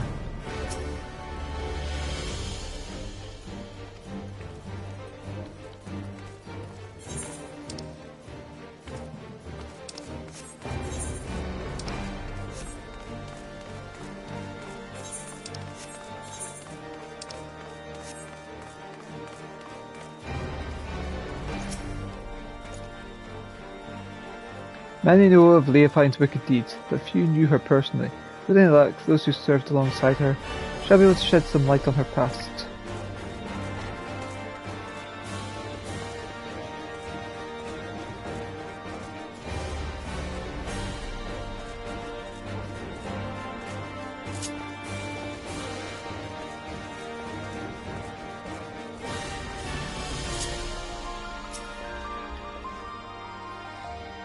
Now this is a rare privilege.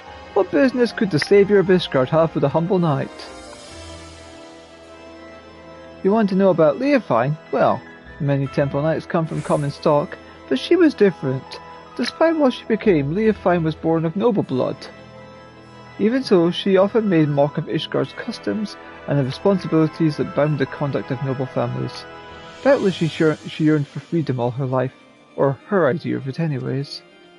Although her deeds caused her to be expelled from the Temple Knights and summarily stripped of her title, she may have actually desired that outcome. If she hated it so much here, all she had to do was leave. I hear she did leave, for a time at least. Now she's in league with a group that aims to plunge the world into chaos. If a selfish heart like Leofine was sought out to aid in this plot, I shudder to imagine how wicked their leader must be. To choose your own path in life is all well and good, but not if it keeps others from doing the same. We've laboured for generations to see liberty is shared equally, but there are those who tear down what we built. It baffles my mind. Imposing sleep onto another is to strip them of their most basic freedom. That Leofine decrees the bonds of custom, yet does not scruple to rob another of their will, betrays her base nature.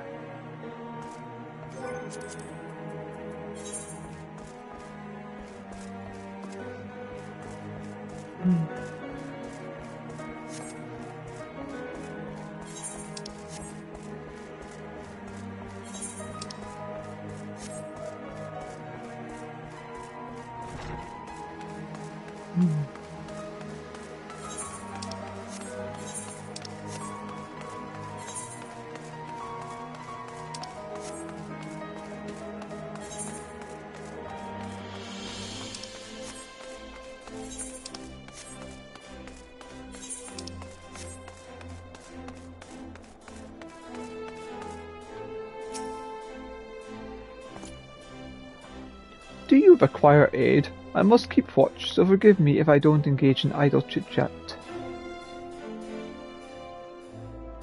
Leofine, for her I can spare a moment. I don't suppose you know why she was expelled from the Temple Knights, do you? Well, few were equal in swordplay, and fewer still handled their mounts with such grace. She oft spent her nights carousing in the gambling halls. It was after such a night that she fell asleep while on duty. Some may call it a cruel twist of fate, but dragons attacked her charges as she slept, and they were left defenceless. In her negligence, she was deemed to have aided our ancestral foe, and thus was stripped of her knighthood and noble title both. Knights falling asleep on duty, a story that's become all too familiar. Given what happened, I've no doubt she came to fear sleep. Yet now she has conquered that weakness, and she wields it as a weapon against us. She may even believe herself to be beyond the reach of mortal danger, yet she's only deluding herself, and in time she'll be made to answer for her deeds. A protector knows the importance of rest, yet Leofine denied it to chase fleeting thrills until the sun rose. She's nothing but a fool with delusions of grandeur.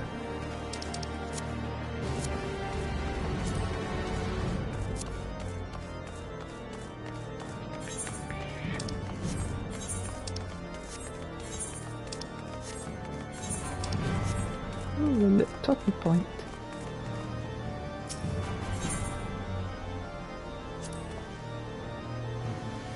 I've heard that the people of Ishgard revere a warrior god, but here is a statue of flesh and blood knight. I've never seen such a thing. My people make no figures or depictions of our departed, fearing that such objects would keep them from finding their way to the next world.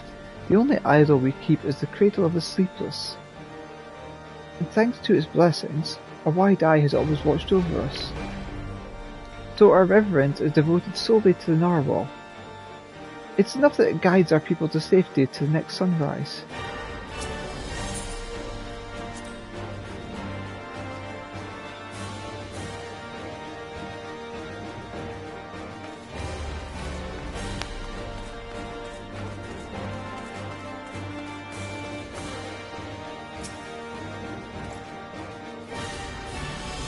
All is quiet, even so I must remain vigilant. Leofine, eh? A name spoken in hushed whispers now, but many have forgotten her strategic genius. She has a singular talent for achieving victory in battle, by whatever means necessary. Genius. Perhaps we were just too dense to see how our actions could cause Ishgard to collapse. Given that her group seems relatively few in number, an assault on Ishgard is unlikely. Rather, I think our aim is to chip away at people's trust in Ishgard's foundation, and by the absence of a few vital bricks, bring the whole nation tumbling down. The thought gives me worry. Even now, representatives from Ishgard are preparing to visit Okazunda in the churning mists. If anything were to go wrong, it would be grievous.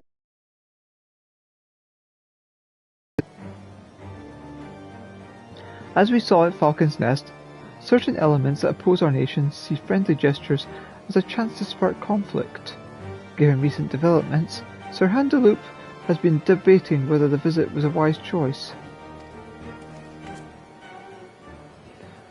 Well, we have a general understanding of what drives our adversary, stories that paint a picture of a rotting, conniving soul.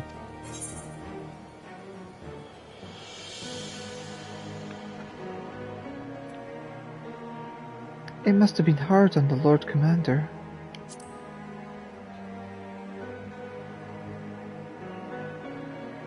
The Lord Commander? I take it that's the leader of these Temple Knights. While fancy titles hold little interest for me, I sympathize with anyone who had to give orders to a rotten apple like Leofine. Giving the Temple Knights a warning is the least we can do. It's clear that this delegation, was it, might prove an enticing target for Leofine. Finally, we have knowledge to use against our enemy.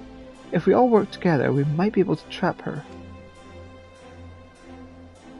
We haven't much time. Let's return to the congregation and tell this Handaloop what we know.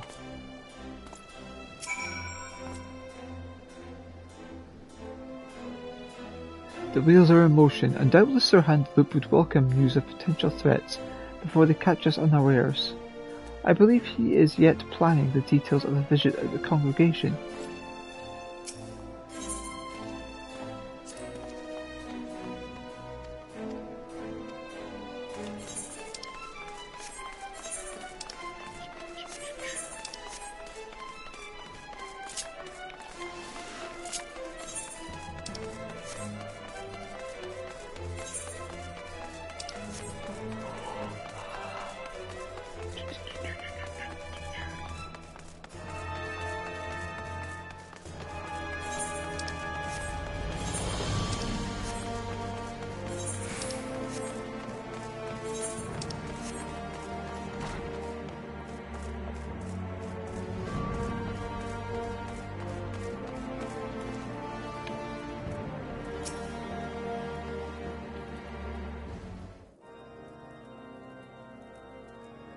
You are ever welcome at the congregation, Elita.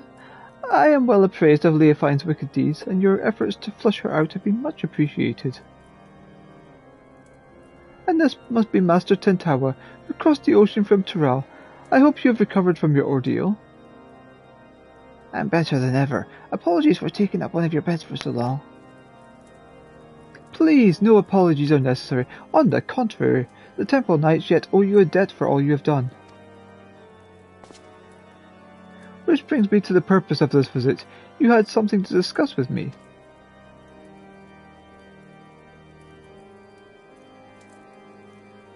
I see you and I had the same doubts. The delegation to Okazundu would be an obvious target for Leofine. I was but recently debating the wisdom of moving forward with our plans. As you know, all of Ishgard falls under the protection of the Temple Knights.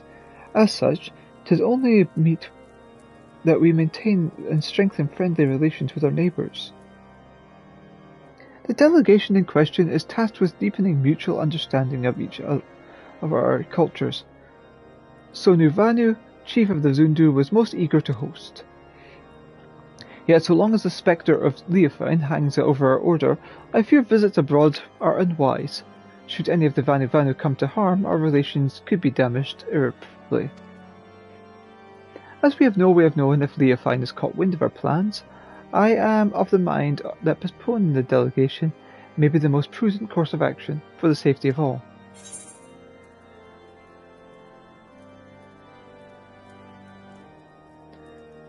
This could also be the perfect chance to draw her out.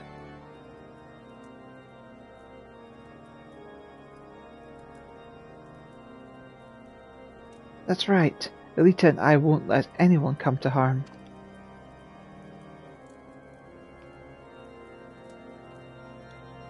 And as long as you warn the Vanu in advance, they shouldn't hold the actions of a rogue against you.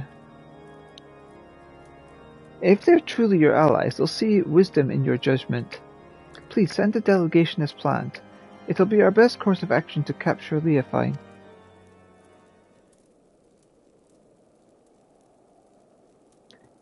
Yes, your words have merit.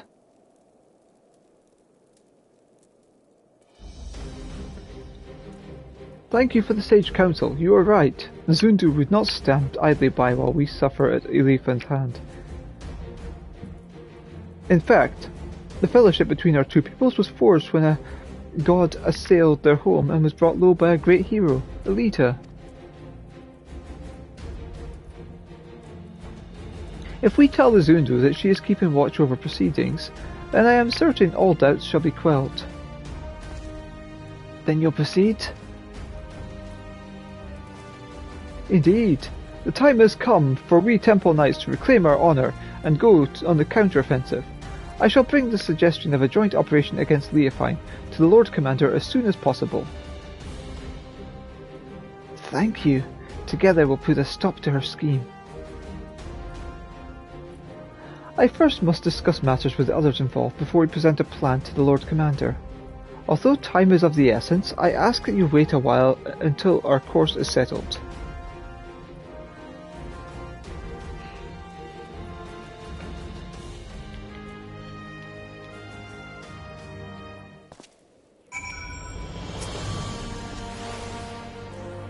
I shall summon all involved in planning the delegation to the congregation at once.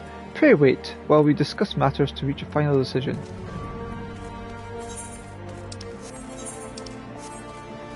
Doo-doo-doo.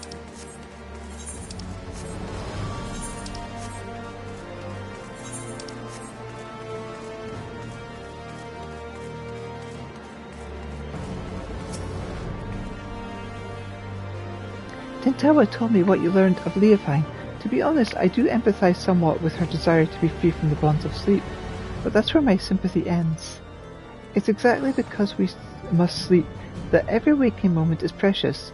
A life awake is meaningless if we can't spend it with those we care about. I realize now that I agreed to defend a people I know next to nothing about. Tell me if these Zundu will soon be visiting.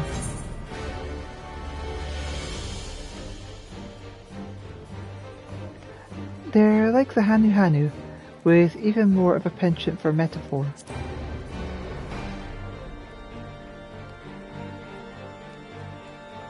Really, two groups of such people so far apart. The world really is full of surprises. Even a single city is enough for a lifetime. Every day I hear something that gives me food for thought. Like the story of the Dragonsong War, for instance.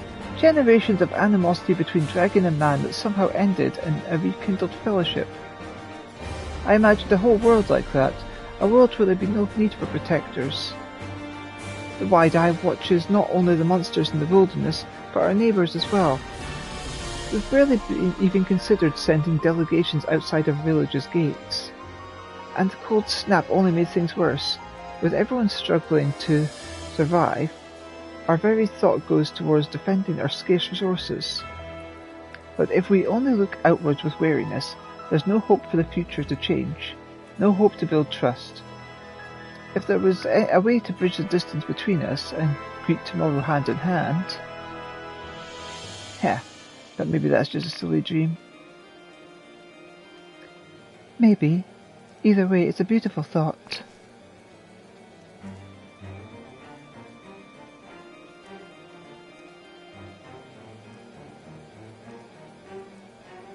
I'm glad you think so. I'll hold that future in mind as I get back to training. As for you, Elita, get some rest. If you fall asleep when I need you most, I'll wake you up with a knock to your head.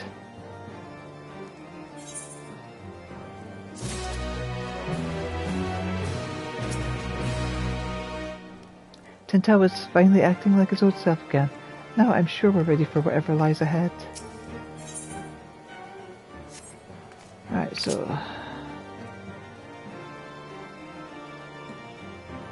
level 100.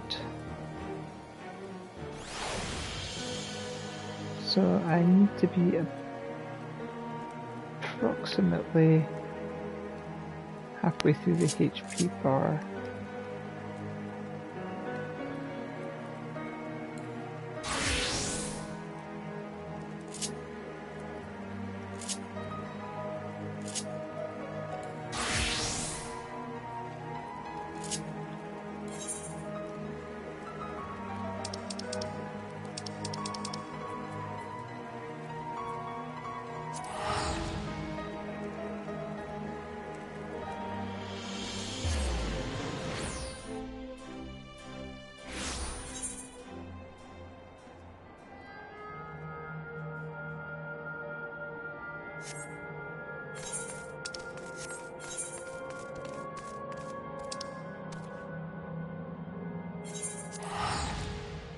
Go there.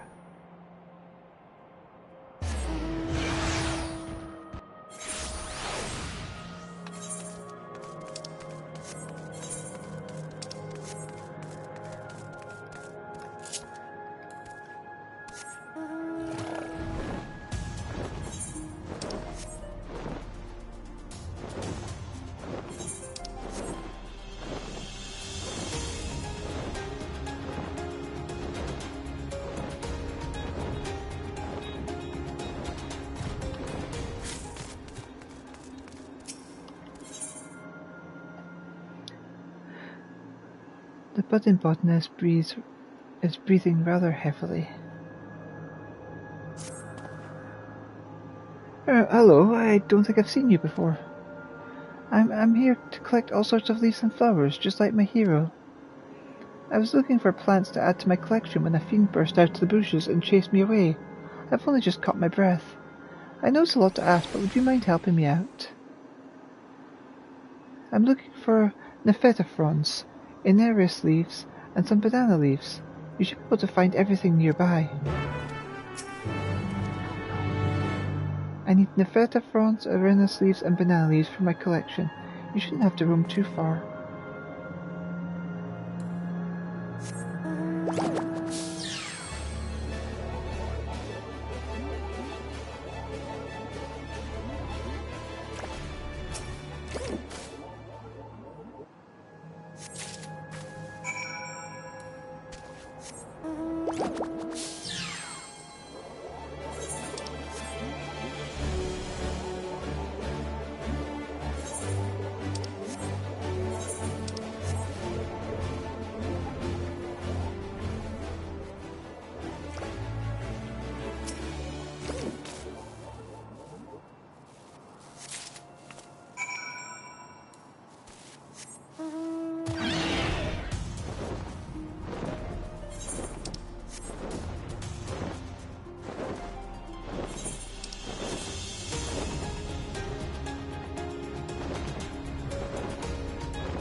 You're back. Did you find everything?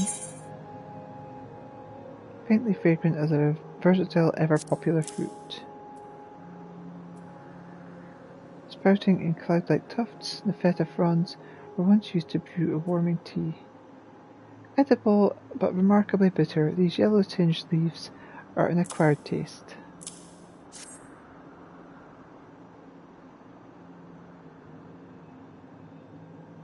Whoa, thank you so much. I'm annoyed I couldn't do it alone, but thanks to you, my living memory plant collection is complete.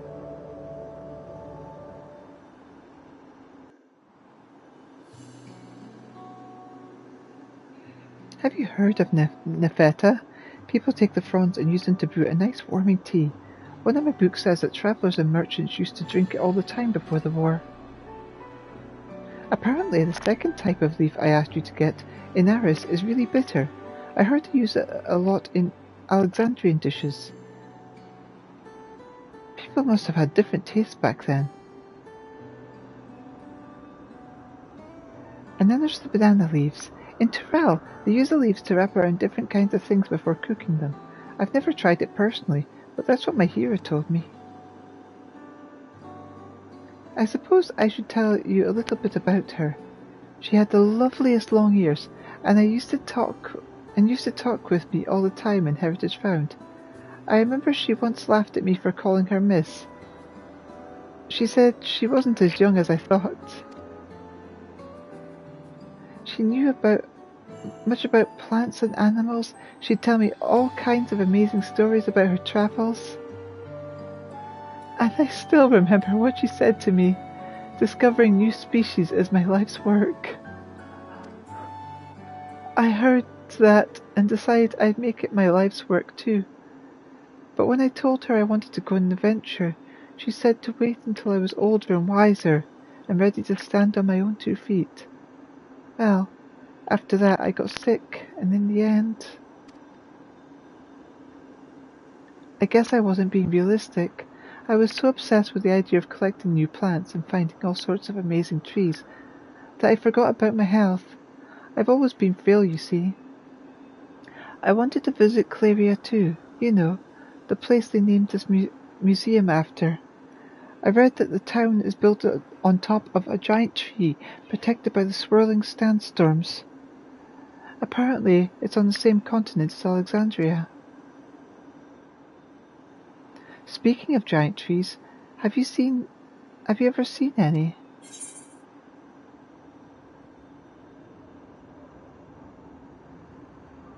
During my time in the Black Shroud, I saw a truly towering specimen called the Guardian Tree.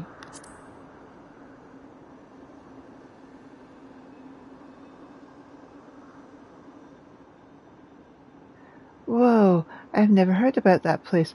You must be a traveller just like my hero. I'd given up on my idea of going on a big adventure, but after hearing your stories, I can't bear the thought of not living out my dream. Just you wait. One day I'll see the world and all it has to offer. After all, there's so much out there than my books could ever tell me.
Since Bloom, we hardly knew you.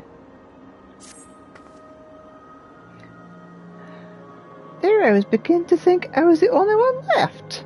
Perhaps you'd like to join me for a moment or two. This place was once something of an unending dream, but by all appearances, the revelry is finally over, and well, to put it simply, I've been desperate to talk with someone. If you feel like stretching your legs, why don't you come and find me by the bridge here in Blooms of Discovery?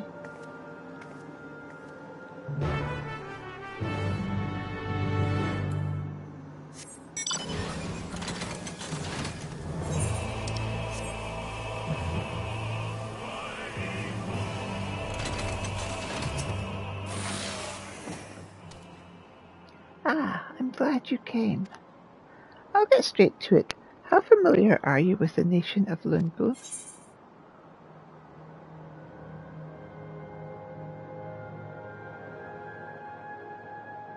I know they were once at war with Alexandria.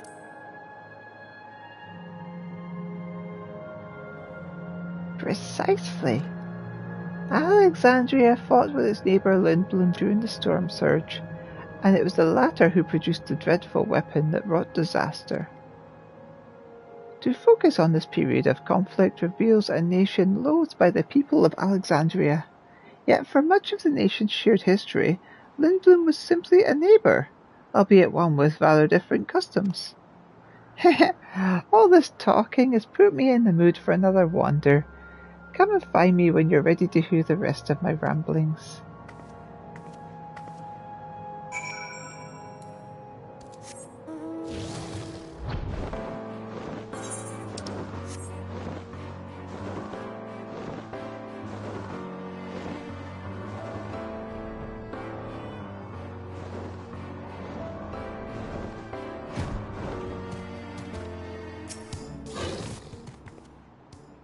Let us continue. Now, in many ways, a nation can be viewed as the culmination of technology and culture.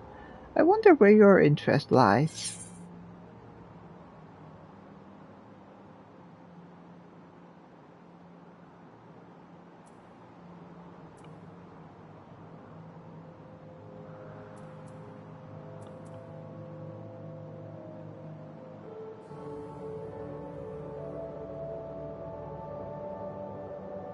It's hard to pick one over the other. That's often the case, is it not? I apologize for putting you on the spot. Lindblum was always revered for his technological prowess. After all, this was a nation that revolutionized travel with the invention of the air cab and the airship, designs that combine magic and machines to remarkable effect. Despite such advancements, they held dear to time-honored traditions. Among them, the hunt. This festival of frenzied violence saw city streets awash with the blood of fiends, intentionally realized as sport for brave warriors seeking to prove their skills. A nation on the forefront of technological innovation, yet steeped in the wild vestiges of its past. An interesting duality, I'm sure you'll agree. Lest we get too comfortable standing here, I suggest we make for Leonard Aero to finish up our discussion.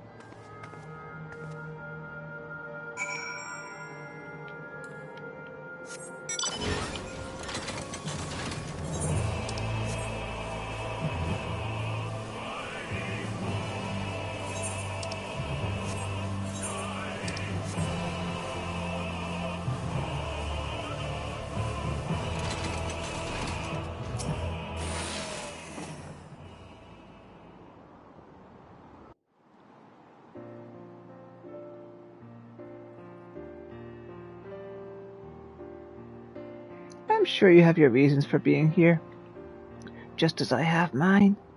Despite that, you chose to humor this old woman, and for that you have my thanks. I've had a wonderful time talking with you.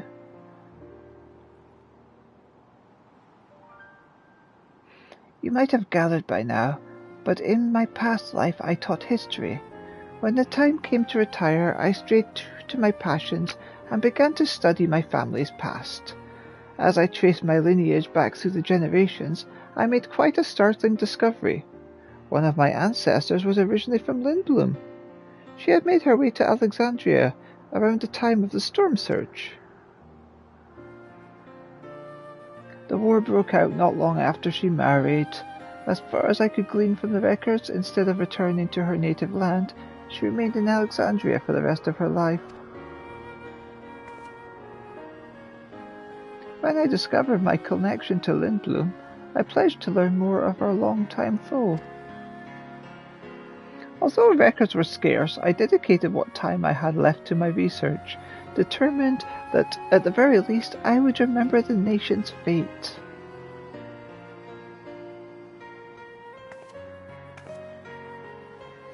If it's not too much to ask, I'd love to hear your thoughts about everything I've told you.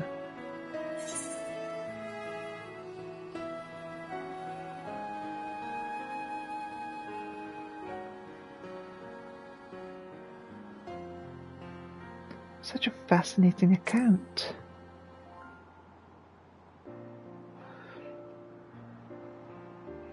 I'm so glad to hear that. I must apologize. Knowing that this would be my last lecture, I got a little carried away. But I simply had to share this with someone. Little did I know that I'd be blessed with such an enthusiastic student. You're a kind soul indeed. May the time you have left in here prove fruitful and fulfilling.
The clever youngling is looking for someone.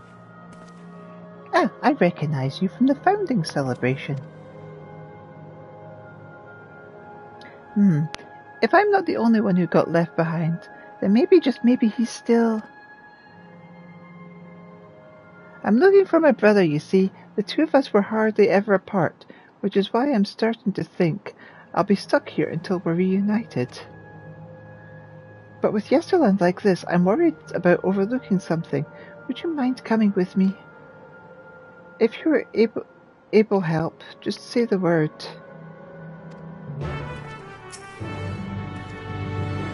You'll help me look for him? Yay! Thank you!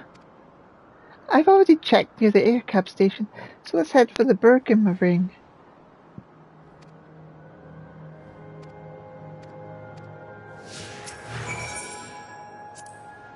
I hope we can find him.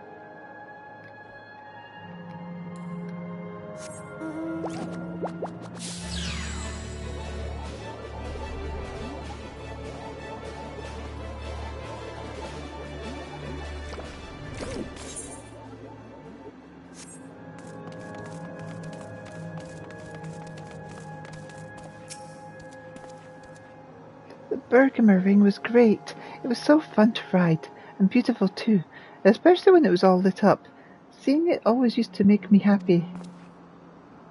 Some of the naughty kids used to have competitions to see how far they could launch their shoes while they were riding it. Once, someone accidentally sent a shoe flying right into Otis while he was in patrol. You should have seen the look on their face. It's strange seeing this place so empty now. No sign of my brother either. We should take a look near the Esperance wheels next.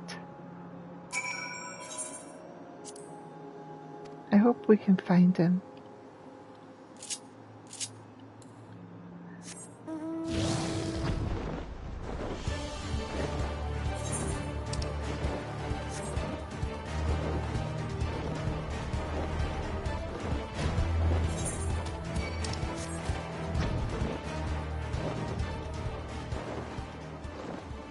Monster.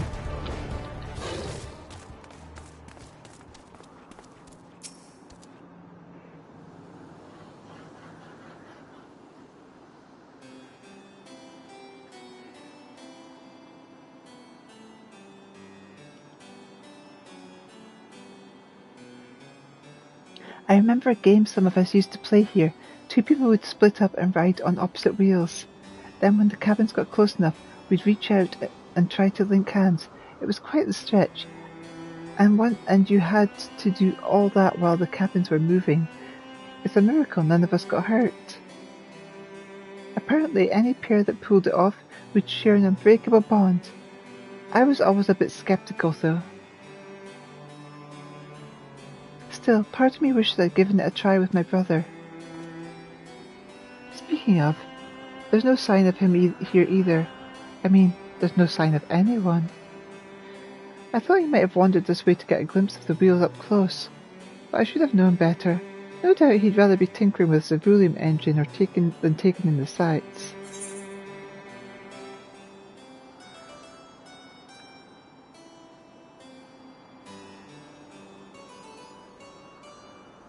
You have Cerulean in Alexandria as well?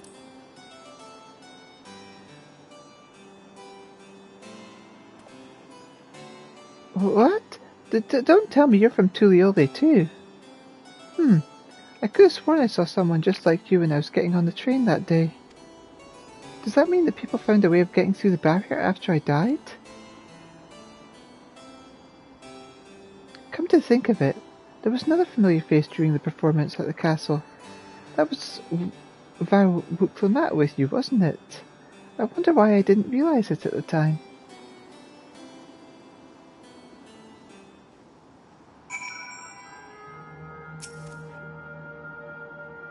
Sorry, this is a lot to take in. If you have news of the outside world, pray tell me all you know.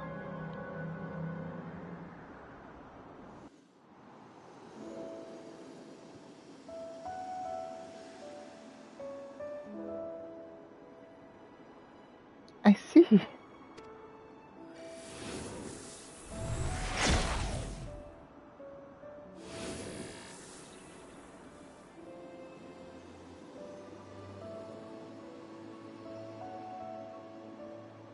Ever since we were children, my brother and I have always been inseparable. When Dawn Servant Kona first brought Ceruleum to Terrell, we both marveled at its potential, and together helped develop the dirigible technology that our society came to rely on. So too were we charmed by the very roads of Shaloni, but on that fateful day we parted ways. Since then, I've only known the confines of the dome. When Val Wuklamat took the stage with you, she appeared much as she did on the day of Ascension ceremony, and as a living person no less. Might I ask how Tuliole fares?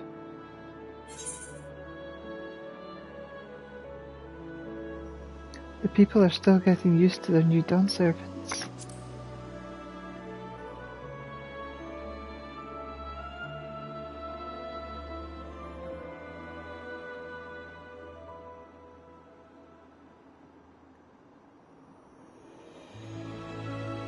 The day I boarded the train, my brother decided to stay behind in Shaloni to inspect the facilities nearby.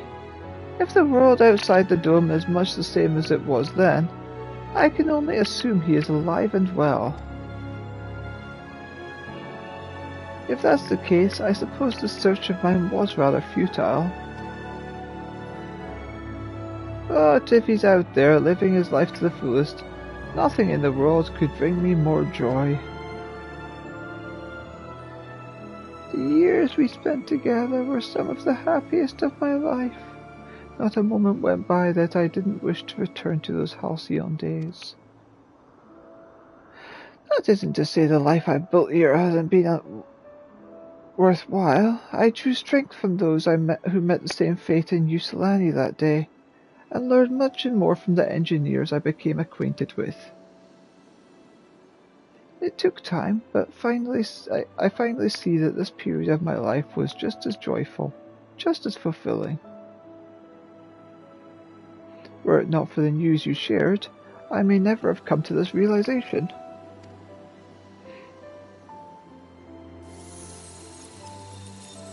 Thank you. In the end, perhaps all I needed was an assurance that my dear brother is alive and well.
That's cool.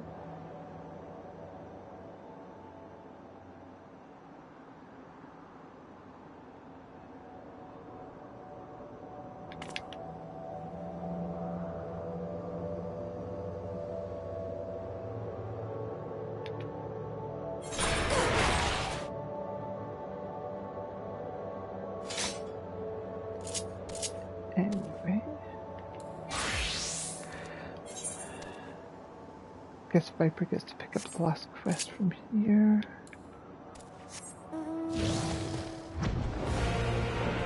And then we'll return to doing what we were doing before.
Unreturned books are a nightmare for any lending library. Welcome to the Daguerreau Medical Collection. Forgive me for being so forthright, but I don't suppose I could ask you for a small favour. The facility's medical history records were formerly available on loan, but several borrowers have disappeared and are no longer able to return their books. I was hoping you'd be able to collect the outstanding monographs.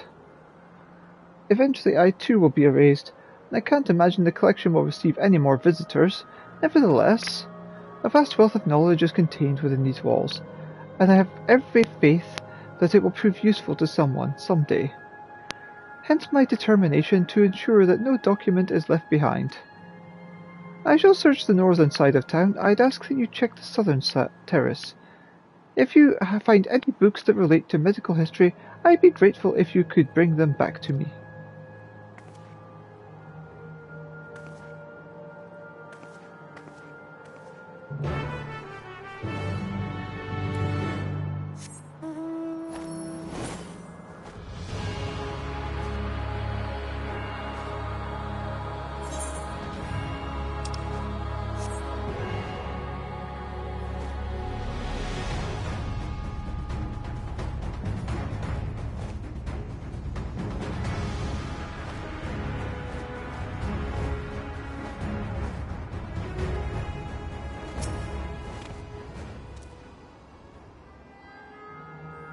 The technique of stimulating the body with electrical energy to alleviate pain and other conditions has recently garnered a great deal of attention in medical circles.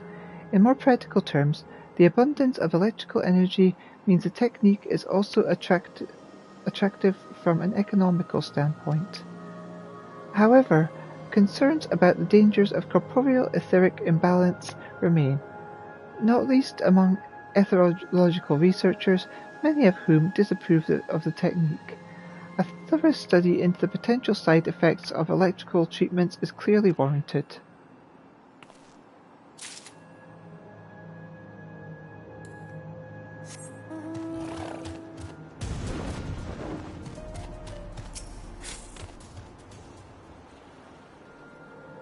A history of Alexandrian medicine. The appearance of electrope has triggered a profound transformation in Alexandrian medicine. Indeed, it would be no exaggeration to suggest that we are on the cusp of a new epoch.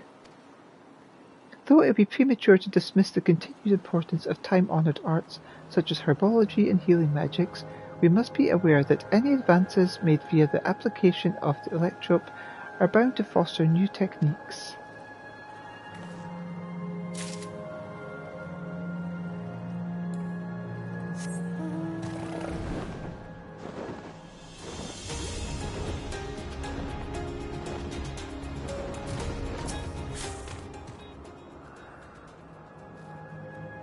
Etheric imbalance and its symptoms.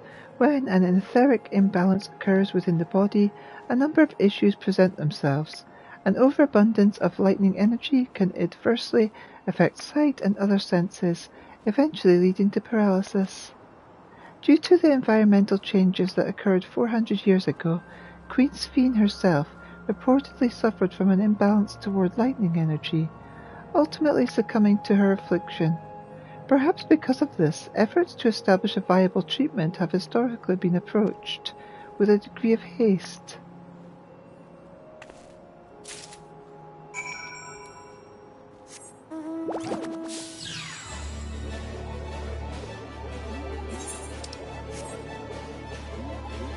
Itty bitty tiny little.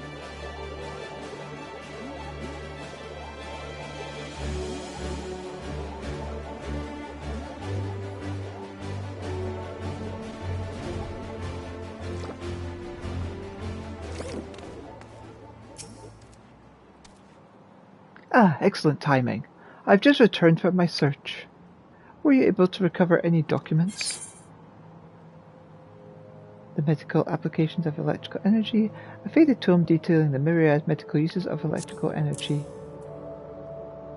The history of Alexandrian medicine, a well-worn folio describing Alexandrian medical practices through the ages.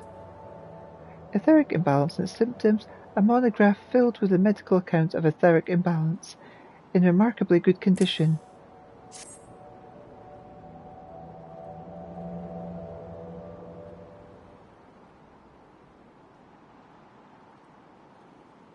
Wonderful! These were the last outstanding monographs. I can't begin to thank you enough. The Daguerre Medical Collection has always been dedicated to archiving and exhibiting the medical history of the entire continent. As well as tomes and treatises, the facility is home to a whole host of artifacts, including old curios and medical automata. Alas, now I am the only remaining archivist, and the doors of the collection have been closed to prevent the ingress of fiends. You strike me as a more recent arrival. I would love to hear what you know of modern medical techniques.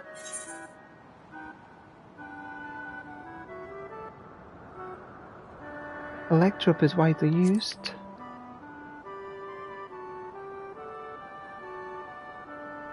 Ah, so your generation applied electrope to the field of medicine. I can see why. It is a highly adaptive technique.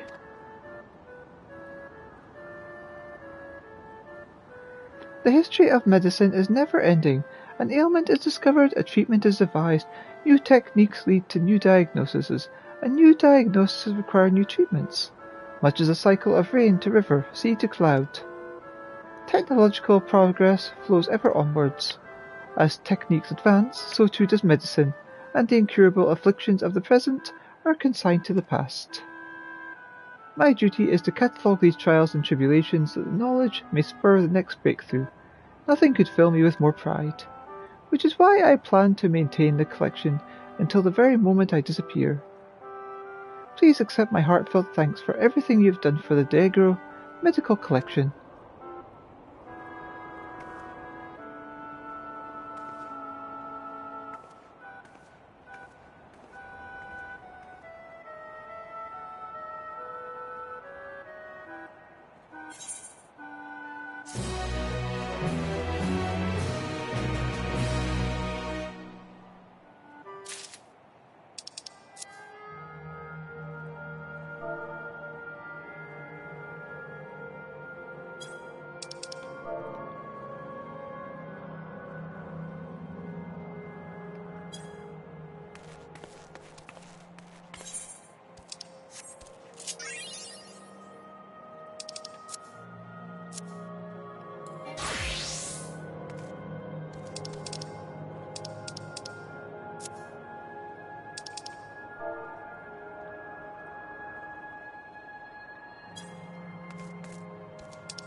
Centaur is finally acting like his old self again.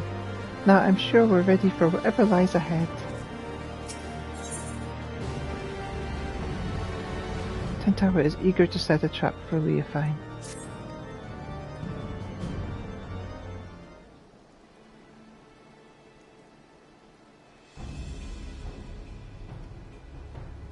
Sir Handaloop hasn't said a word. I guess the others might not be so enthusiastic about our plan. To them, the cradle of the sleepless is naturally still something to be feared. No matter how much faith they have in your strength, you'd be at Leofine's mercy if she put you to sleep. Honestly, I don't blame them. Not even I imagined our treasure could be used for such evil.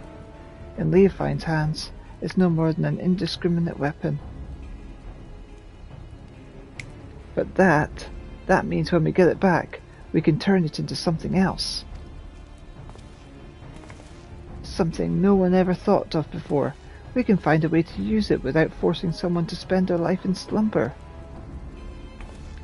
Of course I agree with you, Tentawa, but we have more pressing matters, namely a rogue knight to capture and a treasure to recover. Heh, right. Sorry, I got ahead of myself.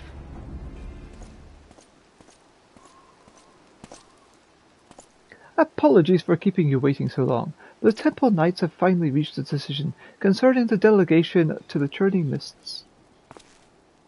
And what have you decided? I am pleased to say that the Zundu have agreed to join forces with us. Together we shall drive back Leofine, should she attack. If her shadow darkens even an elm of their homeland, our peaceful delegation shall turn into a fighting force at a moment's notice. We shall restore the Temple Knight's reputation and recover your artifact in one fell swoop. Thank you, Handaloop. We promise to do our part if Leofine shows herself. She won't get away this time. We have but to hammer out the finer details. Once we are ready to depart, the first group of knights shall leave by airship. I would ask you both make your way to Okazundu as soon as possible, so you may help plan our strategy.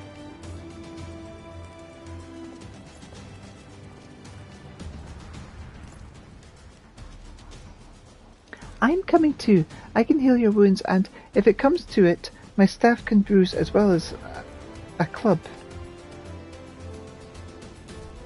I'll gladly have you with us. I'm done taking on the world alone. I need you, Loensque and Elita. We're stronger together than we could be apart. The cradle never would have been stolen if I'd realised that from the beginning.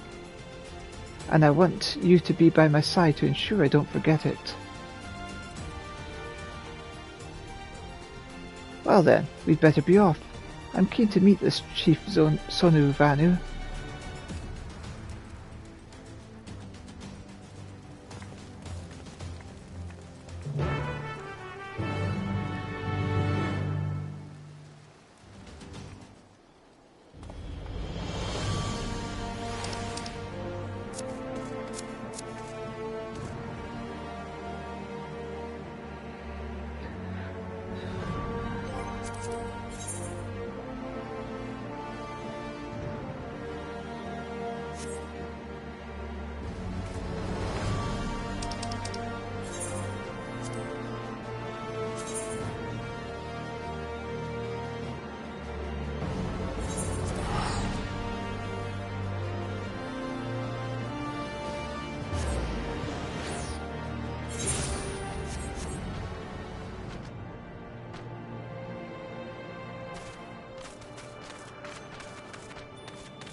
Vanu is a formidable dancer. When Zundu and Gundu dance as one, Vundu run away faster than sacred Korrigans.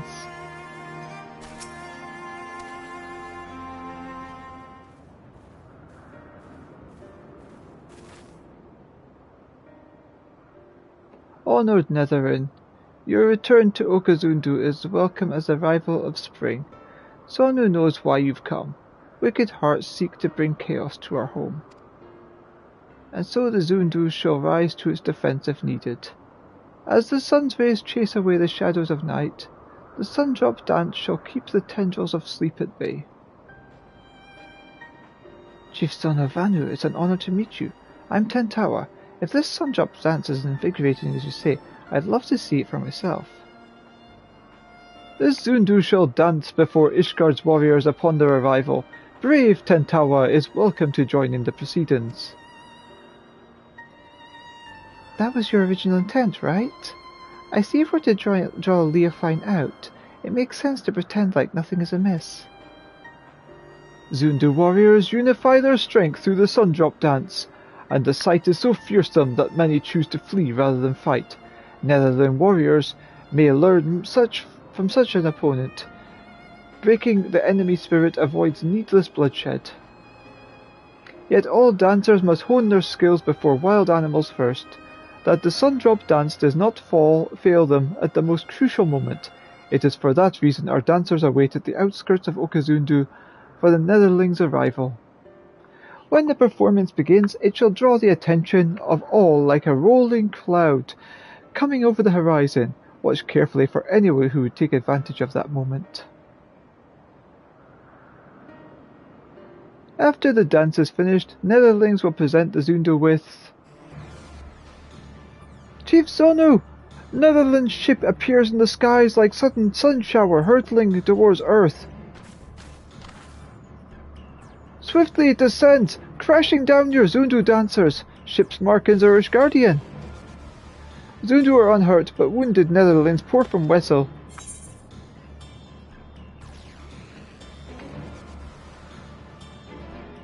The Temple Knights would never harm the Zundu intentionally. Agreed. This has the scent of the enemy. Just as Sono has no reason to doubt that the sun shall rise on the morrow, he has no reason to mistrust the Temple Knights. She saw right through us, and now we're back. Now we're on the black foot. Great winds can alter even a raging river's course. What matters is to stand strong and move forward. And now, we must offer aid to the Netherlands, who come as guests. Right, let's go.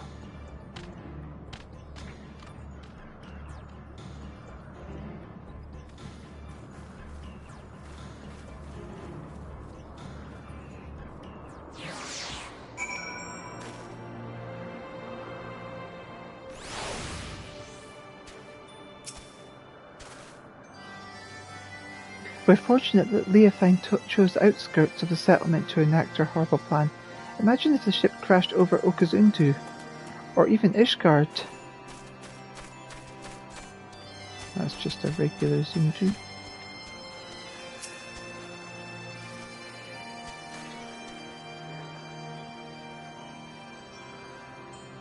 If this is the work of the Cradle, Leofine can't be far. We must tend to the wounded, but I won't let her escape again. This ends today, one way or the other.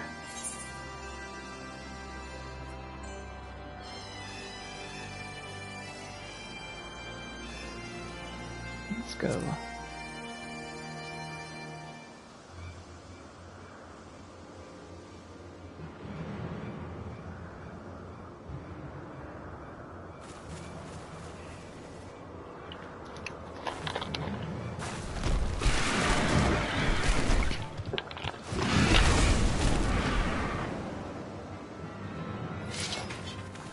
There you are, Leofine.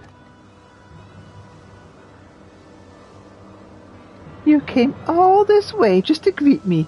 Oh, I am honored. I only hope my gift was satisfactory. 'Tis a shame you will not see Ishgard crumble. Alas, I could scarcely suffer rats to scurry about my feet, threatening to gnaw away at my careful laid plans.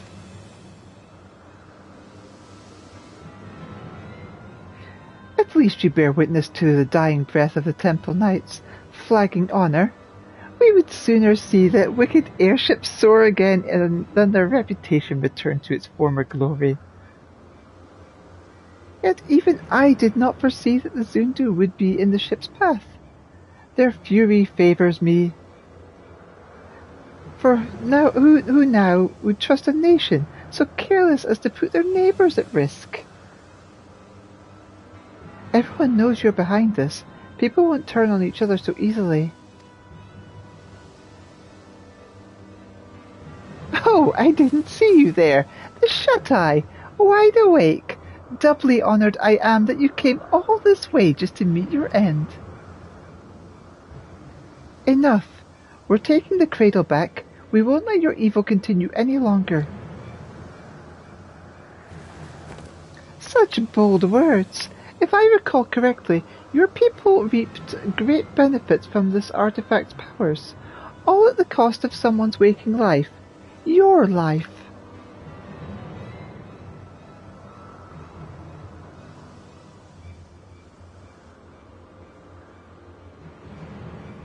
Pray do not misunderstand me. That was not meant to be a denouncement of your people. On the contrary, they have my utmost respect. We are bound by our very nature. No matter how mighty we become, we are slaves to the whims of sleep. Yet this artifact can sunder those shackles and grant true freedom.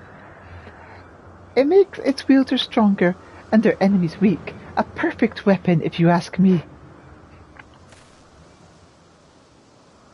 I can't say whether using the cradle is right or wrong. I only know that a life lived at the cost of another is no life at all. You're right about one thing. We are bound by our nature, but that doesn't shackle us. It brings us together.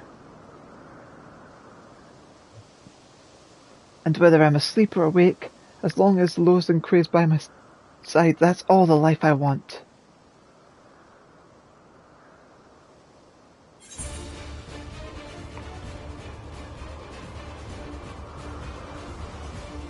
Show her no quarter, I'll be your shield.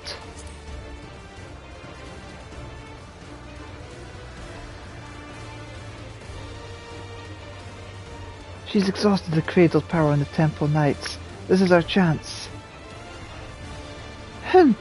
No plan is without its wrinkles, I suppose. Fortunately, I prepare for all contingencies.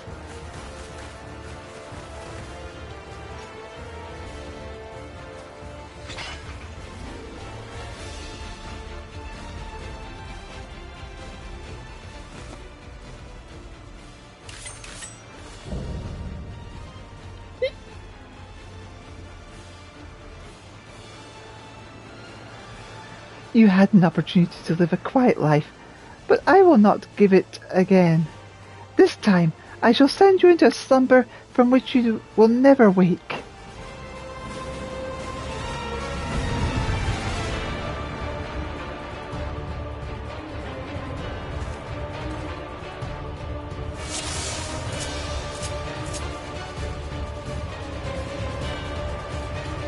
Give the cradle back or we'll take it. I'll bluster as usual, take it if you dare. Protect me, Netherland warriors.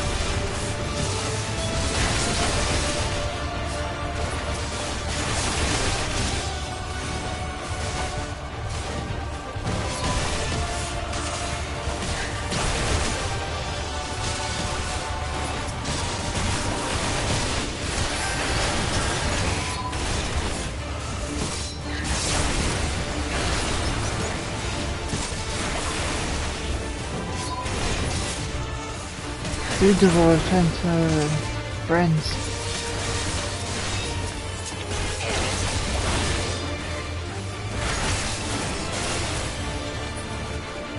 Today, Zundu drive evil away.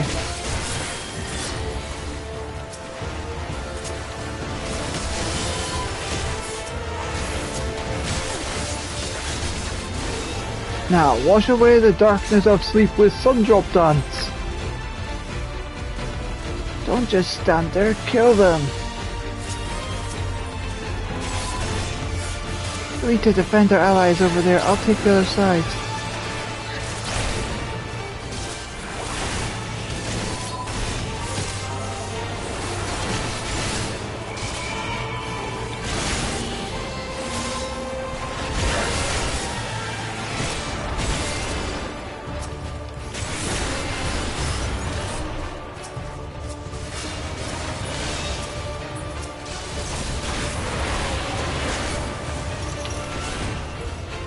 Witness the Sundrop Dance, Netherland warriors, awaken!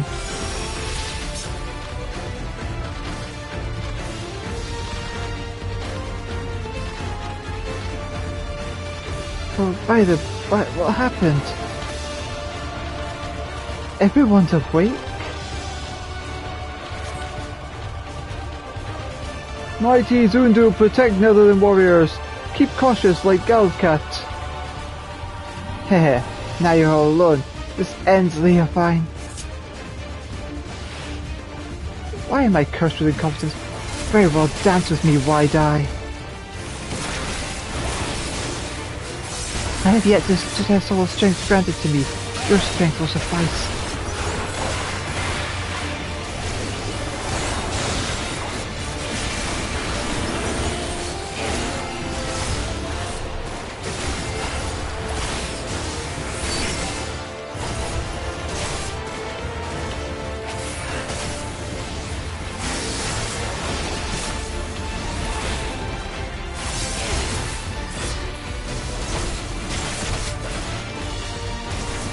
Artifact isn't for such callous hands.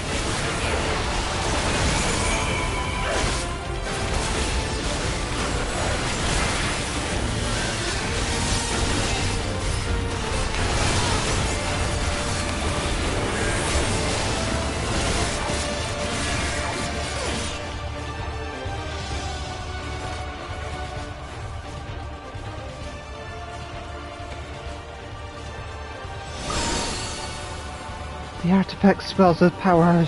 It begs to be released.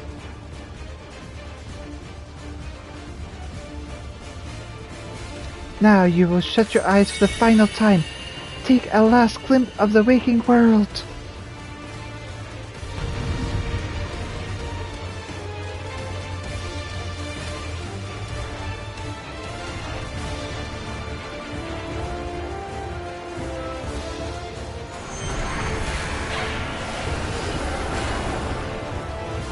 I'll protect you until my last breath.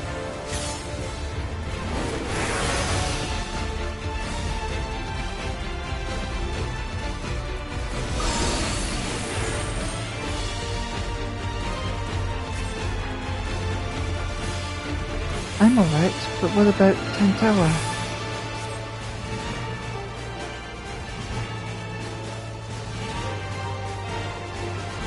You think this piece of wood for protection? Such cloying sentiment. Cursed insects! You lot, finish them off. Earn your freedom!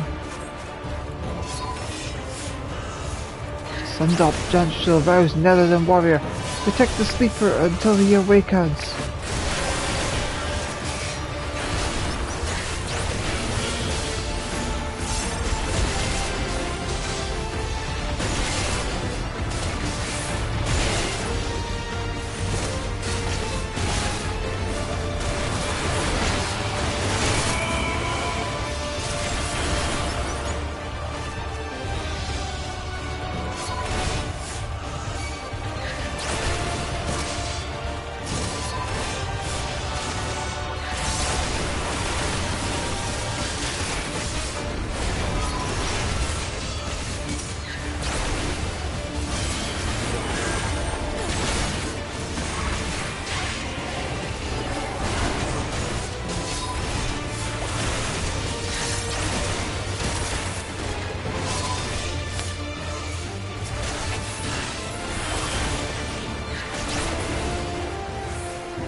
On your feet, Centaur.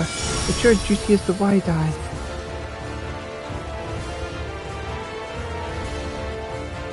What? I was asleep? I owe you all my life. Thank you. Zundu, go to help allies. May Zephyr winds guide you to victory. No, sleep is inexhaustible. How are they doing this?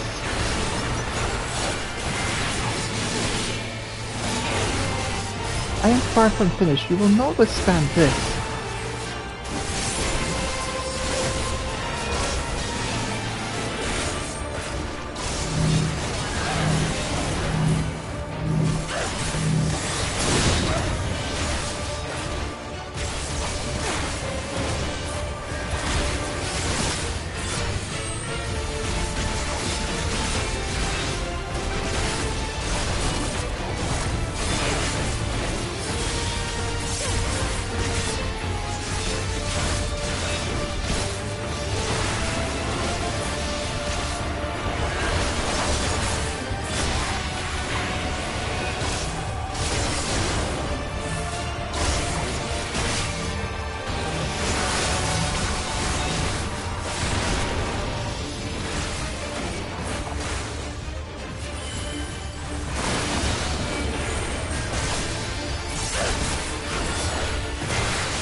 You stubborn.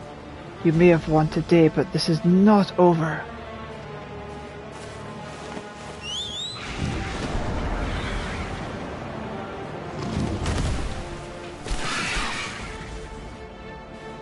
Yes, it is.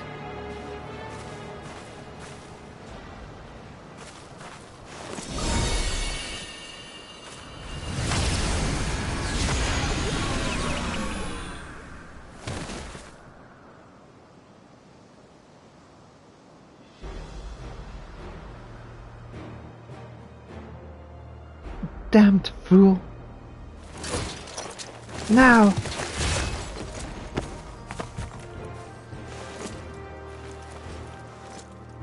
No!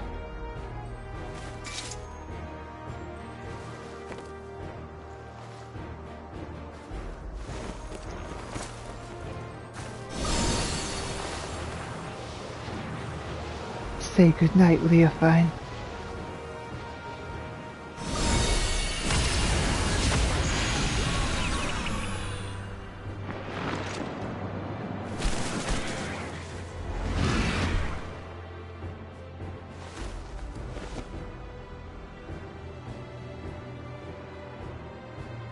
The wide eye watches eternal, and eternal is the sleep it bestows.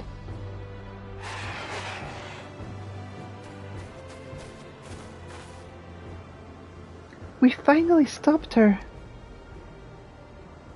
Yes, but we have someone else to worry about.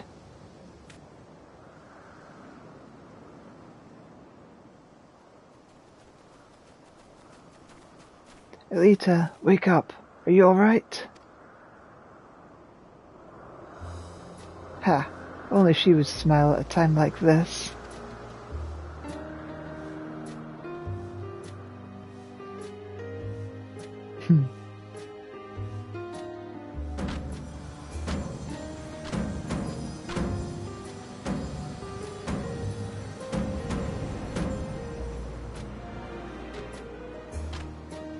She's awake!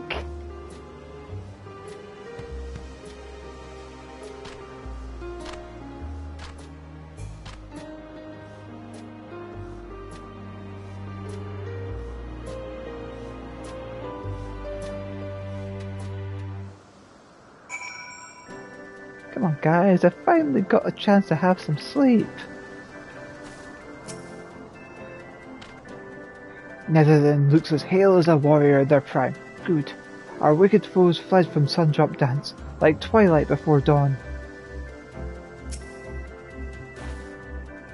It's good to see you awake. Don't worry, you weren't asleep for long, and judging by your fierce expression, the cradle didn't sap any of your trademark vigour.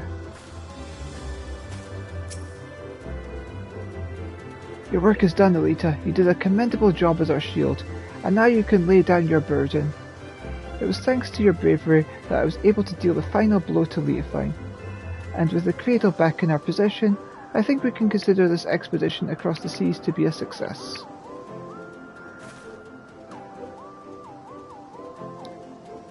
The Zundu helped us gather the wounded and see them safely off to Ishgard.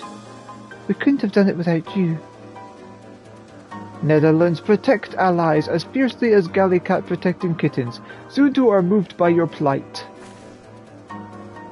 You were equally as impressive. I should learn the Sundrop Dance myself, though I won't strike a figure half as fierce as yours.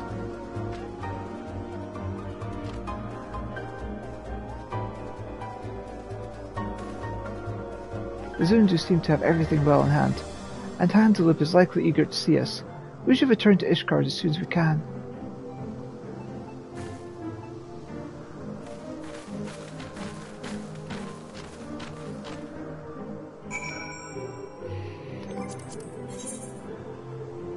Meow, meow, meow, meow, meow.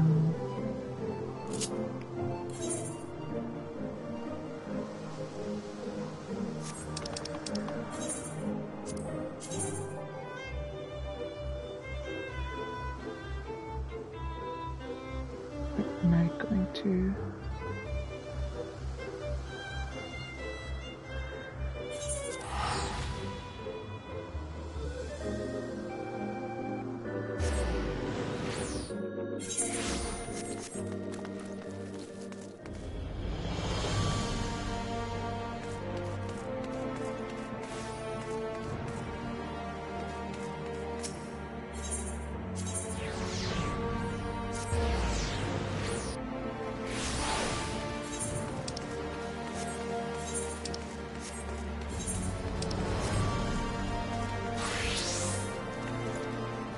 I have received word that Leofine will no longer be a thorn in our side. You and our companions from Tyrell truly were sent by the Fury herself.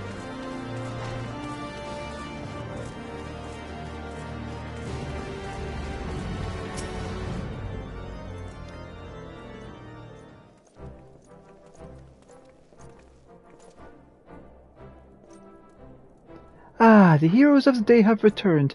Thanks to your valor, the threat Leofine posed is no more. What's more, not a single life was lost.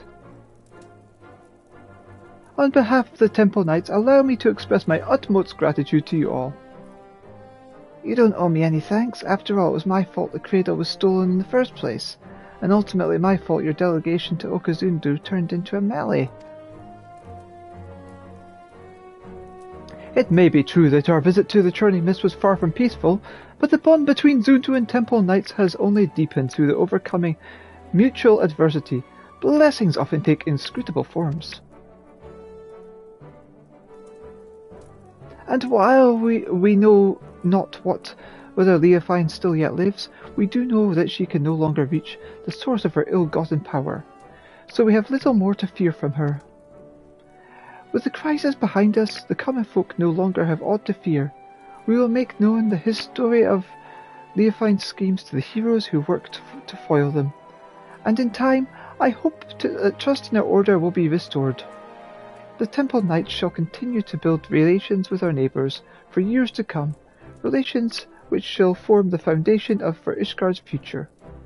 We would be honoured if we could count on you among our allies in this endeavour.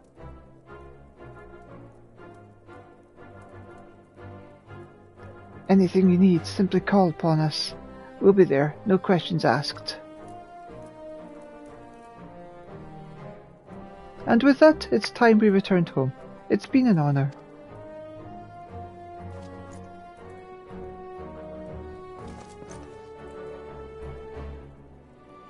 We'll be passing through Tuliel on our way back, Elita. If you've business in those parts, we'd love to speak with you at Zibravte before setting off. See you soon, hopefully.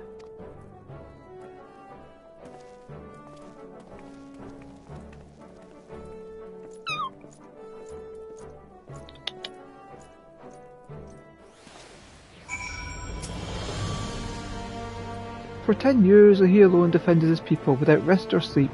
I understand the importance of tradition, but Master Tentawa seems to be more suited for walking a path of his own making. He needs but to know his own heart, and I believe these recent events have given him such knowledge. He is bound for greatness regardless of how he chooses to live.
I'm glad you made it back to Tyrell, Elita.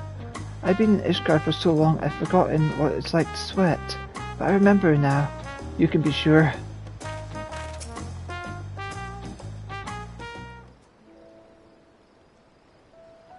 Elita, there you are. I was afraid we wouldn't see you before we left. We arrived not long ago, and appraised Brukevu of everything that happened. This is the longest I've spent away from our village, but even though Tulioli and Ishgard were like entirely different worlds to me, I was only ever treated with kindness. Is something the matter, Tintowa? Nothing, it's just something I've been thinking about. Our people have always been self-sufficient, but the Ishgardians and the Zundu showed that by looking to your neighbour can reveal a way through the harshest difficulties. And you heard Handeloop. The bond between Ishgard and Okizundu was only made deeper through the shared ordeal. To trust another to such a degree, well, I think is a goal we should all strive towards. We have at least one friend like that, don't we? She who bent her ears to every note of the narwhal's lullaby without a shade of fear in her eyes. Thank you, Elita. For believing in us, for believing that no matter the outcome, your actions would not be in vain. In so doing, you taught me the worth of fighting alongside allies you can trust.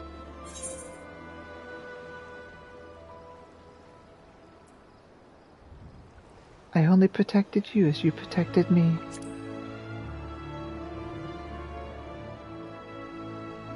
Heh, is that what I did? I honestly don't remember much about that moment. I think I was only acting on instinct. I suppose that's what it means to have faith in your allies. But approaching someone with open arms doesn't mean they'll accept you. The relations between our people and our neighbours have been strained by generations of mistrust, and we must take care to mend them properly. If we can do that and learn to look forwards towards the future, hand in hand, then there will be no need to use the cradle ever again. People can sleep and dream untroubled, and awaken with bright eyes. I want to see those days come to pass. Me too. Then you and I can finally spend more time together. Right, of course.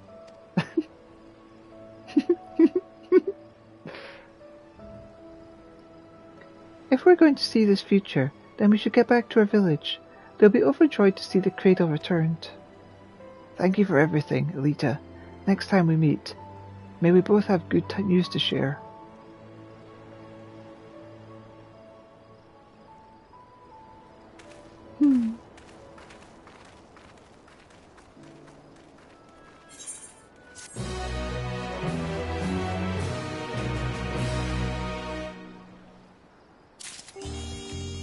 Yay!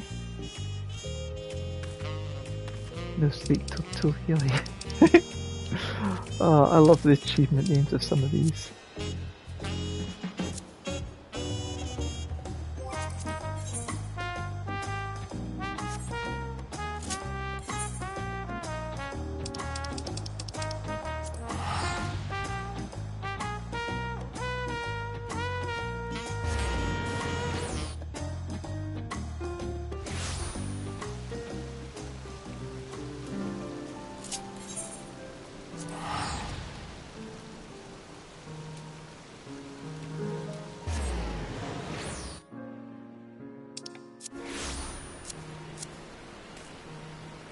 Oh, missed them.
I think I'll stop there for now. I know I have the Viper DPS quest to do, but I can do that another day.